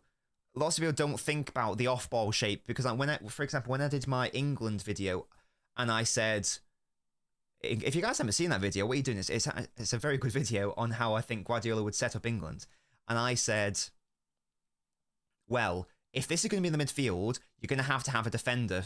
The defender's going to have to go somewhere, so he's going to have to go to the left wing. So Luke Shaw's going to have to play rather than Grealish, Rashford, whoever. And lots of people in the comments go in, I'd play Gordon instead of Shaw, or I'd play Rashford instead of Shaw. And I go, but then who's your left back? And they're like, what? Oh, well, without the ball, we're not going to play a back three. So who's your left back with the ball? Sorry, without it. Like, Gordon's not going to play left back, is he? So respect off-ball structure, guys. I wouldn't take a draw, Joe, no, because for me, I think we have to win it. Realistically, we have to win. That is the weakness, Anthony. But every single system has a weakness. So I think sometimes you've just got to cope with that. In all honesty, you just got to cope with it and just accept that you are going to have a weakness. That's fine. Place both of City and Arsenal. A fair few. Sanya, Kolo Toure, Nasri, Adebayor. Who else? There's a fair few. I'm sure I'm missing a lot, but there's a fair few. Oh, Gabriel Jesus, Zinchenko, of course. My prediction 2-0 City. That's bold, Abbas. I think it's going to be very tight. My prediction, it's going to. I'll predict us to win because I want to be confident. Even though I think it's going to be a draw. Like if you want me to be serious, oh yeah, Vieira, of course. If you want me to be serious, I do think it will be a draw. But for fun, I'll say City win, and I'll go 2-1 to City. We're not going to keep a clean sheet. It's going to be a tight game. We must win it. Type player Savio. He's a two-footed, two-sided winger. Balatubi. Good crossing him as well. Maybe a Bob for Jack when we need a goal. Cameron Thosty. Oh, I've already answered that one. Unless you lose or draw, who's going to win the title? There is still a world in which City can win the title, but we'd have to be perfect. So the question is, do I think City would win 9 in a row? I think City could. I probably would edge it more towards Liverpool, though, at that point. Liverpool aren't going to drop points at home against Brighton, though, are they? Let's be honest, they're going to batter them. David Seaman as well, true, yeah. And Anelka. 3-1 City, just like last year. Every time Arsenal fans hype their team, they play it like ours or Herbal. I really hope you're right. What Arsenal player am I worried about the most? It's hard because I don't think their individual attackers have been that good this season. I think Martinelli's dropped off from last season. Saka's dropped off a fair bit from last season. Havertz has been playing good recently, but I don't fear him. Like the video, guys. Listen to him. So maybe Erdegaard, to be fair. from an offensive standpoint, Ødegaard. From a defensive standpoint, Declan Rice has been their best player, so I think you probably have to say him. He's going to be crucial for them, obviously. Yeah, I'd probably say that. Offensively, Ødegaard. Defensively, probably Rice. Amadou Onana under Pep would be a world beater. He'd be very good. Look, he's another potential 8-6 sort of player, 100%. Oh yeah, we've got to be careful from the set pieces as well. Set piece coaches study Arsenal dangerous way of scoring. Many goals from set pieces. I think it's maybe their best way to score against City. And that's how they've been scoring a lot of goals recently. That's how they've been opening the scoring. So we've got to be strong. We've got to be strong. Depends on player fit. I agree. If we play our best players, even without the Stones injury, we should win. We will still be the favourites. I do think we still should win. I don't know, Liam. I don't know. It's the fixture list, man. It's the fixture list that they have. I'm not sure. I keep umming and ahhing. I keep going back and forth every single day. That's how up in the air it is. This game on Sunday will tell me so much about how the title race is going to go. They did, Joe, but it's not going to happen again, is it? Dickoff, yeah, true. Hello, Thomas. Saka's more GA now than the whole of last season. That's fine, but he's not playing as well. Yeah, goals and assists aren't everything for performance. Saka had far less goals and assists than Salah last season. But we all know that Saka played better last season. What's the record against Arsenal at home? It's very good. I can't remember the last time they beat us was when it was like 2-1, like Giroud scored, I think. Maybe Nacho Monreal or Santi scored. But yeah. I can't see any other result than us winning. Herbal, I really hope you're right. Am I Muslim? Maybe. Really good. It is indeed. I actually don't know who that is, to be honest, Cameron. No, I don't, Mad Hatter. He's not going to make the mistake. He's not going to make the mistake. It's going to be fine. We are going to play our best team. If you had to choose, that's such a good question. If you had to choose between the Premier League and the Champions League, which would you choose? For me, Megamind, it's the same answer every single time. It's got to be the Premier League, man. Even if even we can just forget the whole fact that for me, I want to win the league every single time. It would be 4 in a row, which has never been done in England before. That would be crazy. That'd be crazy. That'd be insane. Yeah, for me, it's Premier League every single time. Even before we won the Champions League last season, I kept saying it. People didn't believe me. That's fine, but I've always maintained it's the Premier League for me.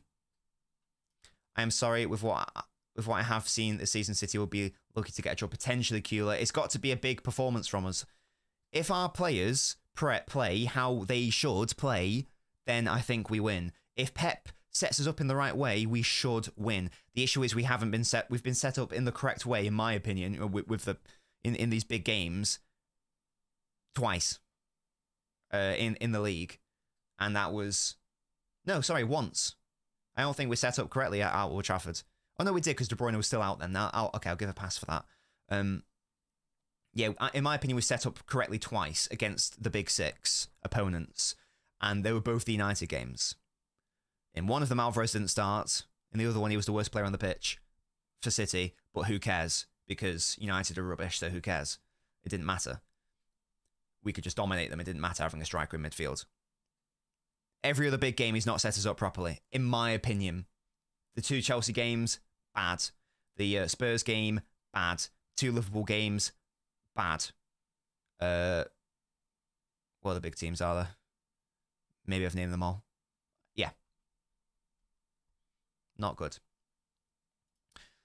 I don't know, they seem to die. As with some links, they just die, don't they? I beg you, Pep, don't play Alvarez. I can't defend him anymore. Yeah, it's just terrible. I'm praying you're right about not forcing Alvarez in. That's my take anyway. Hopefully he'll be available. Punit. More Alvarez are happy for us to win another Champions League so they can win the Premier League now. That's telling. Yeah, it's the Premier League every single season for me, guys. That is... You can win the Champions League and not be the best team. And this is my main argument. This is like a little segue.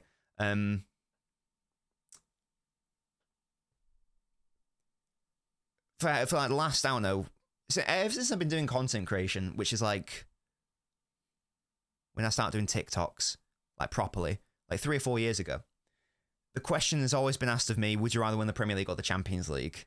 And I always say the Premier League, and then people aren't happy with that answer, and they go, you're coping because City haven't won it, and they do win the Premier League, blah, blah, blah.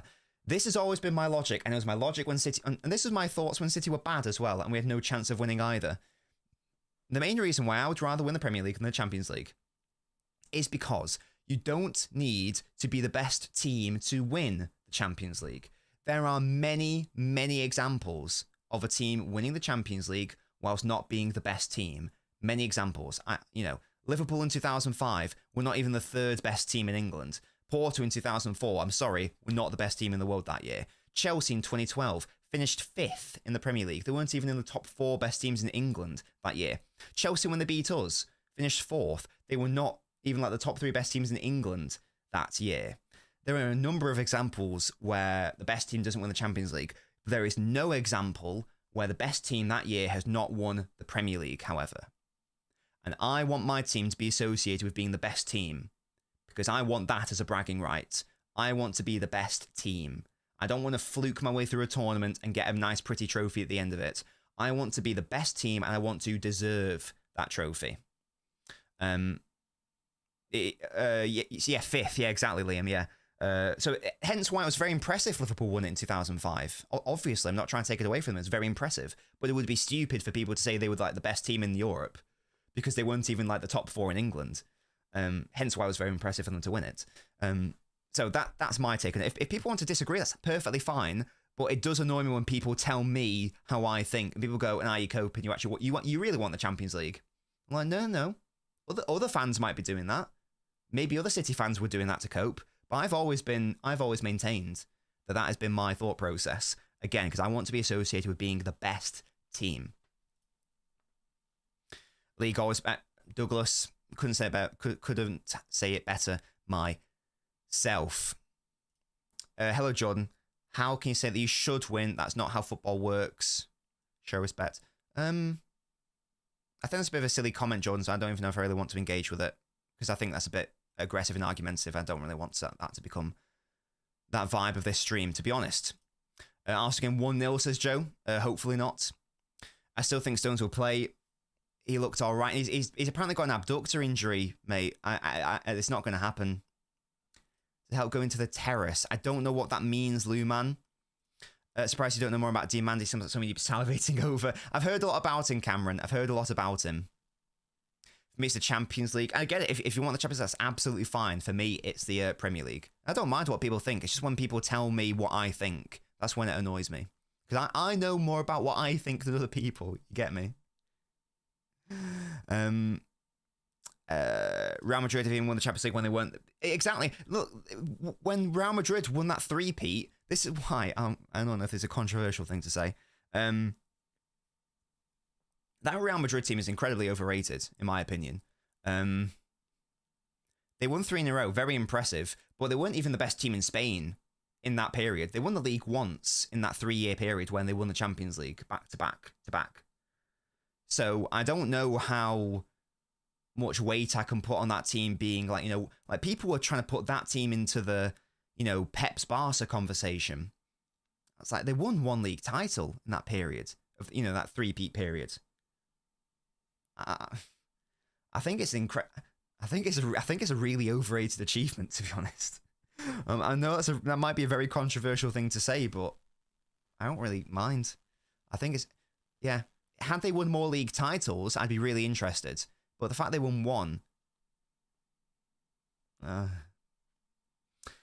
at the back exposed our wings. But we play 3 at the back though, Anthony, with the ball, so that is how we will play. Do you think the fact that we might get the results of the Premier League charged against next in affect our transfer pool this summer? It doesn't seem to have done. Like bringing all these other players in. Like Pakistan was going to join us, just the gambling issues. Rodri should be captain of this team. He's definitely a future captain, 100%. Don't know anything about him, low-key. I think Walker's injured, Anthony. I also wouldn't play him anyway because Akanji's better than Walker. With your logic on the Prem, how do you rate big games? What does that mean, L4? How do you rate big games? What does that mean? It's special. Look, and I loved to win the Champions League. I loved it. I loved to win the treble. It was fantastic. I'm not trying to take anything away from the Champions League. It was beautiful. But again, if you ask me, what I'd rather have is the Premier League. Third Champions League win, they had to give Karius a concussion and rip Salazar.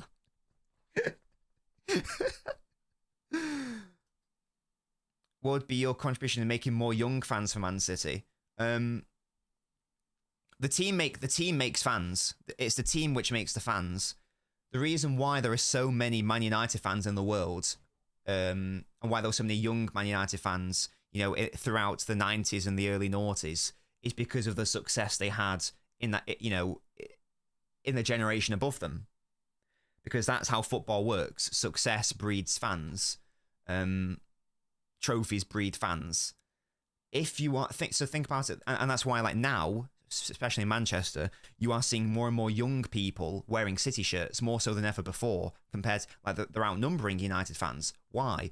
Because if you have a family, let's say I don't know, you're 8 years old, whatever. Now, your dad is, or mum, your pet, your family, is pretty ambivalent when it comes to football. They don't really care. So they don't really have a team, right? So let's say they're from Manchester in this scenario. They don't have a team. They don't support United. They don't support City. They don't really care. But as a child, as this 8-year-old, you love football. You want a team to support, because why wouldn't you? Now, if you're a child, do you care more about... So you narrow it down to 2 teams, City or United, obviously, because you're from Manchester. Do you go for the team which is the bigger club and which was good 10 plus years ago? Or do you go for the team which is playing brilliant football now and has won the last 3 in a row and has just won the treble? Of course you pick Man City, because you're a child and winning is good. And it feels nice to win. You don't go for the team who were good 15 years ago. You go for the team who's good now. And repeat that scenario thousands of times over. And that is how a generation becomes a generation of City fans compared to United fans. That's what happened, and that is what will happen across the country as well. Again, and people abroad, they'll go, right, I've got this pool of teams to pick from. I want a Premier League team, because Premier League's a very, very exciting league. Do I go for clubs who haven't won it in a while, or do I go for a team who's winning it now? Again, most people will go for the team winning it now in most instances, because, again, winning is nice. I'm not saying there's anything wrong with that. People will call that glory supporting, that's fine, but that is a reality of the situation. So that's my sort of take on it, and yeah, that's what I mean about, like, the young City fans coming up. Rodri's overtaking Diaz as captain, potentially, Cameron. I agree, Andres. I'll take us probably as a better shot stopper. If Bernardo and Walker leave, Foden Stones, Ake should be in contention. Oh, is that for the captaincy? Foden will... I do hope Foden will be in the captain's group soon. Exactly, Mad Hatter. Yeah, that's how it works. And if City keep going from strength to strength, and if United keep crumbling, then again, repeat that situation. But then for the next generation, you can have even less United fans. You have more City fans who will be influencing their children. Winning to Champions League in a row is an achievement which gives us some credit when it comes to European competition. And look, and it's 100%. It's a great achievement. Absolutely. We don't need any more young fans. This fan base is growing like crazy. It's great for an All-City fan like me to see. Indeed, oh yeah, Herbal, but it's going to happen, mate, and it is happening. Do you think Musiala can be a good replacement when Grealish leaves? I don't like the idea of thinking about Grealish leaving because I love him. Big up Terrell. Indeed, Alice, indeed. Holland playing like a Viking. Yeah, let's let his hair loose. Big up Thom, looks like an Arsenal fan. Big up to you. Boss, all the way from Boston. Big up. You a Celtics fan? I don't know what you're talking about. I think you should be quiet. Oh, I don't know what's going on there. Let's behave, guys. Let's have a lovely community, guys. Let's not argue. Or we can argue, but let's have reasoned, polite debate. Supposing we're found guilty, will we get relegated that season or the season after? Well, the independent commission can do whatever it wants, as I understand it. So whether that's a points deduction, then it would be that season. Whether it would be expulsion, you'd think it would come into play at the end of the season rather than just immediately. But we'll have to see. Obviously, we'll have to see. Hopefully later this year we'll have a bit more information. It's like a young kid watching football into play like De Bruyne. Exactly, Photon. Yeah, and like you see people joke about. Like, I think like Mark Goldbridge has done this in particular. Like he's jokes going, oh, these City fans, were they really going, oh yeah, Sean Goater, he was the goat, or were they looking at Scholes and Keane? But now the shoe is on the other foot. Are people growing up going, oh yeah, I want to be the next Luke Shaw and Bruno Fernandes and Rashford and McTominay and Wan-Bissaka, or are they going, I want to be Foden, I want to be De Bruyne, I want to be Rodri, I want to be Haaland, Anthony? We all know the answer to that question.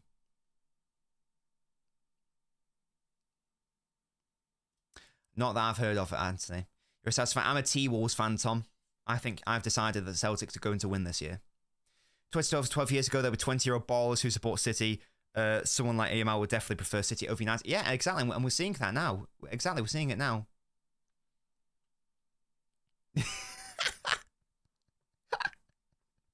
This guy, man.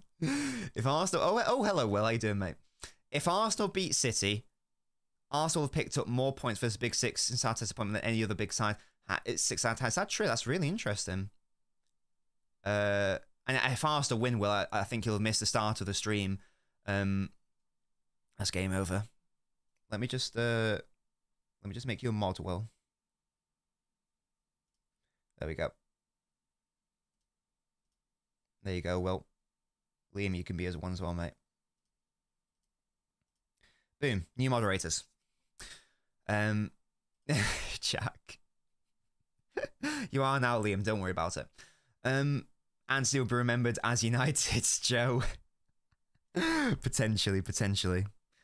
Guys, we've been live for an hour and 45, so I feel like I probably want to wrap it up within sort of like the next 5-ish minutes. So if you've got any final... So give me feedback in the live chat and the comments. Have you enjoyed Touchline Talk? Again, we've had really good numbers throughout this whole stream. I think we've like averaged like over 100 for a morning stream. Is fantastic.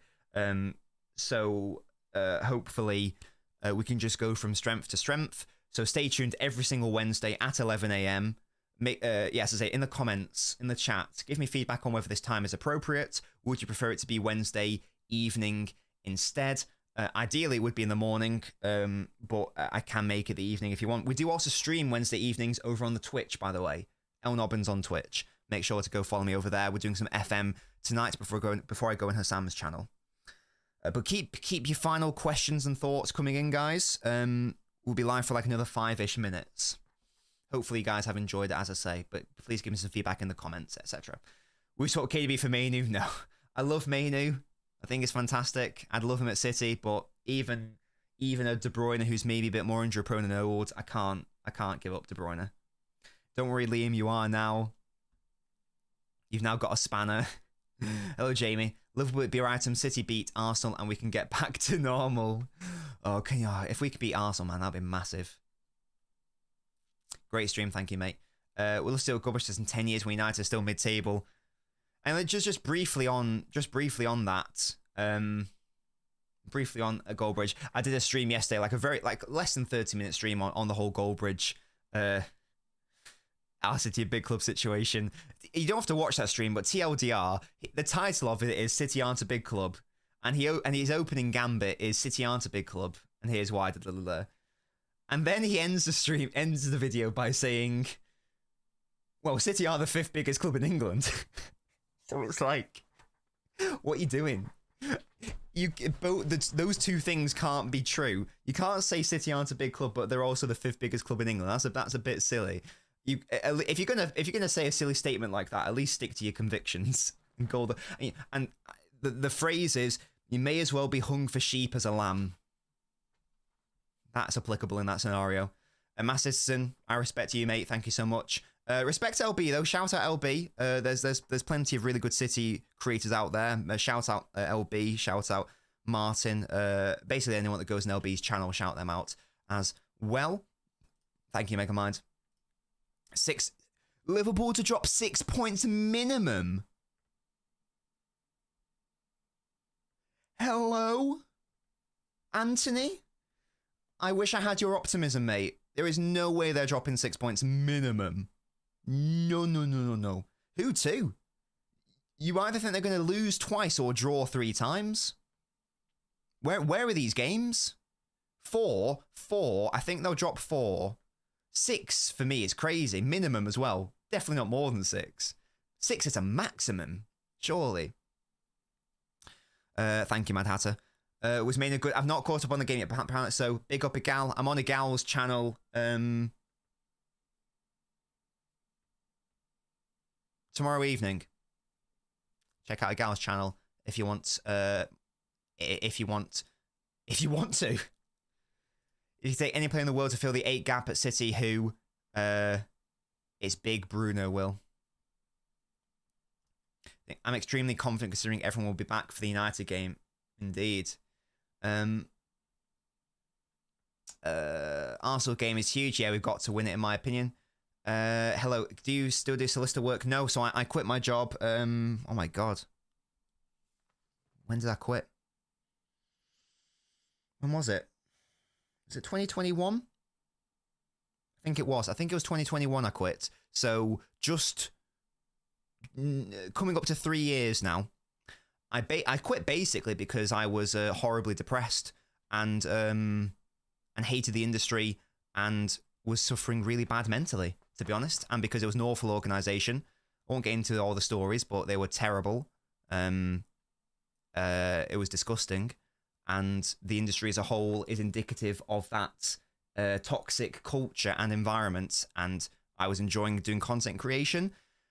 And this is what I do now as my job. So shout out to all my supporters who helped me make this a reality, because my mental health is a lot better since then. I'm no longer... I don't know if I was depressed, but I was like... I was definitely getting there, man. It was bad. It was bad. Neither Goldbridge or Terry have done... shout out Goldbridge and Terry. Have done dedicated videos on the Chelsea news, on their investigation news. Only big news when it's City. But City aren't a big club. It's an interesting take, Metal, yes. I can see the vision with 6. Wait, what? Oh, sorry, 6 points dropped. I'm not so sure about that. Liverpool to lose all their remaining games. 30 points. What a win. Can you imagine? Can you imagine?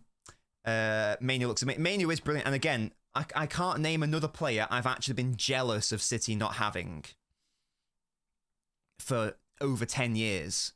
The last one was Van Persie in 2012. And I was really jealous they got him because I think we were in for him as well, I think.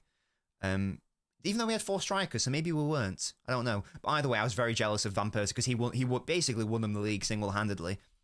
I've not been jealous of any United player since then, to be honest.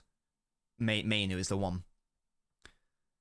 Yeah, but he's a good rat, Will. It's not going to take a Chelsea. It's about Terry and Mark. I'm in bad faith. Yeah, no, I agree, Natalia, I agree. Spurs, United will beat one of Liverpool and Arsenal. That's very bold.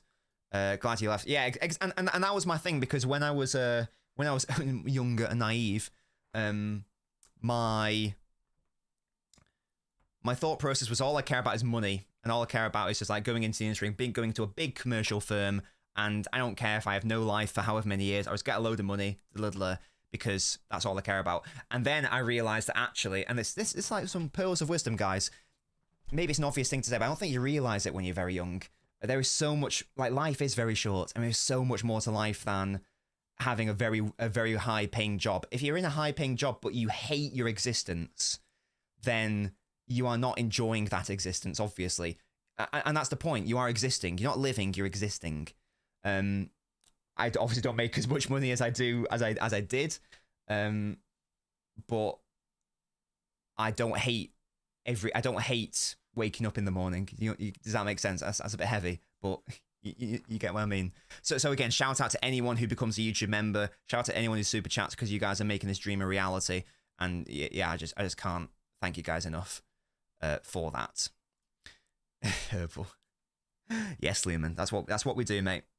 Goldberg uses City to get clicks. Indeed, I was jealous of Hazard. Oh yeah, I was talking about the United players though.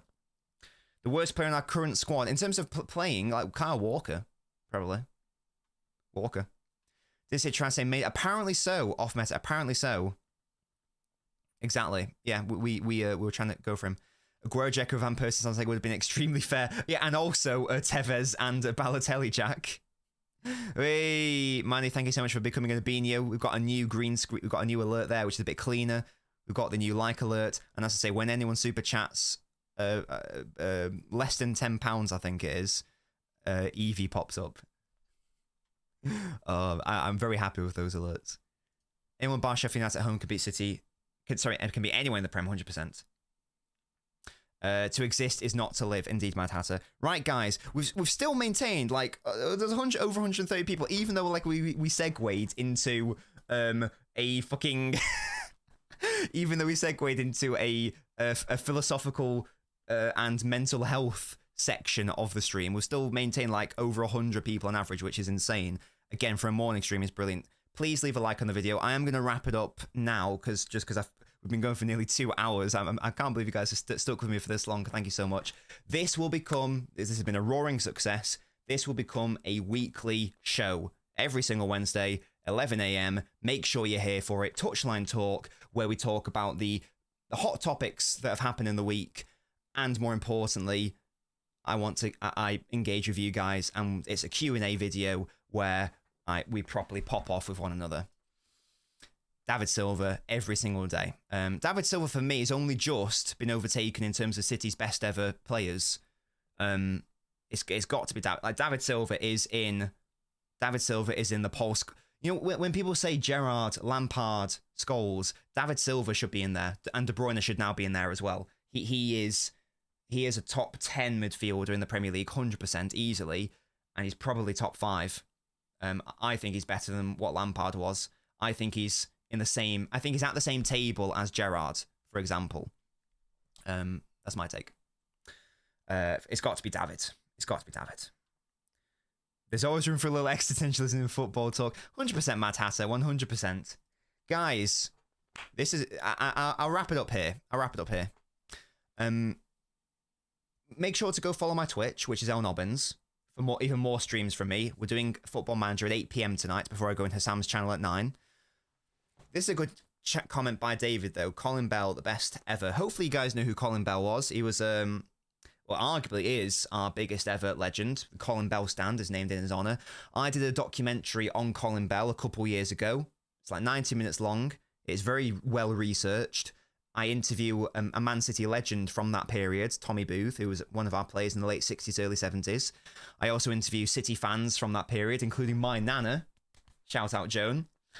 So if you haven't watched that documentary, I would genuinely, I'm not just like tooting my own horn, it is the best thing I've ever made. Sadly, the mic, it's when I had a worse mic, so the mic quality isn't as good as I want it to be, but it is the best video I've ever made. And as I say, it's got interviews with my Nana, with Bury fans from that period because he played for Bury, with other City fans from that period. You know, my Nana who worked for Colin Bell at his restaurant, and as I say, Tommy Booth who like won our only European trophy before the Champions League last season. This is a guy who played for City for like a decade. He's a massive legend, Tommy Booth, and he was courteous enough to give me his time for that documentary, so make sure to go give it a watch. It's done really well. I think it's got like 50,000 views, which I'm so happy with. I make no money off that documentary, by the way. That was a purely passion project because I wanted to commemorate Colin Bell's passing, and I wanted people to be more aware of that golden generation of Man City, because lots of people downplay City pre-2008, and that really annoys me. You know, like when we released our Holy Trinity statue of Bell, Lee, and Summerby, and you had like moronic United fans going, "Oh, like they're copying United, and who the fuck is Mike Summerby?" Shut the fuck up, yeah? That Holy Trinity beat your Holy Trinity more times of Charlton, Best, and Law. So how about you pipe down, yeah? We won more Manchester derbies in that period, and we won a league title on your head.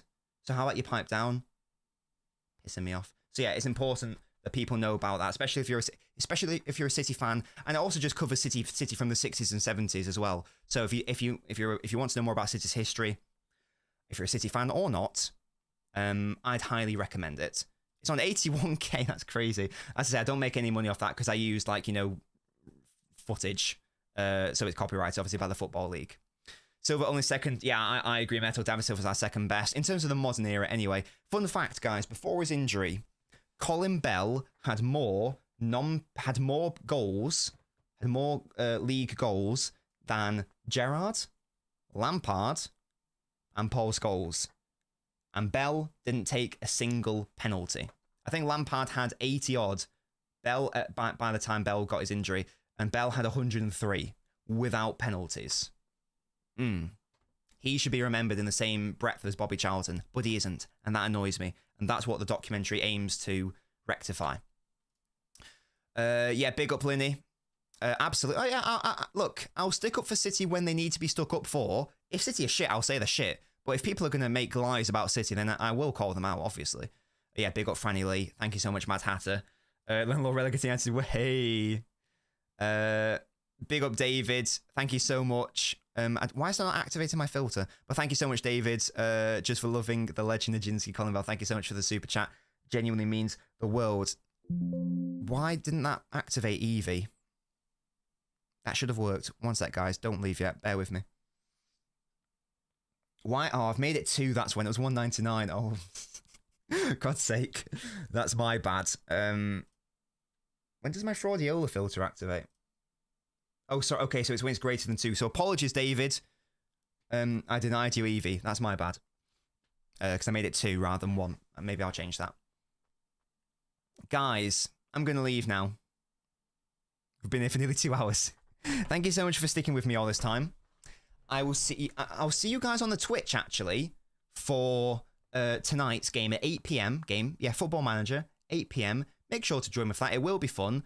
And it's more chilled out.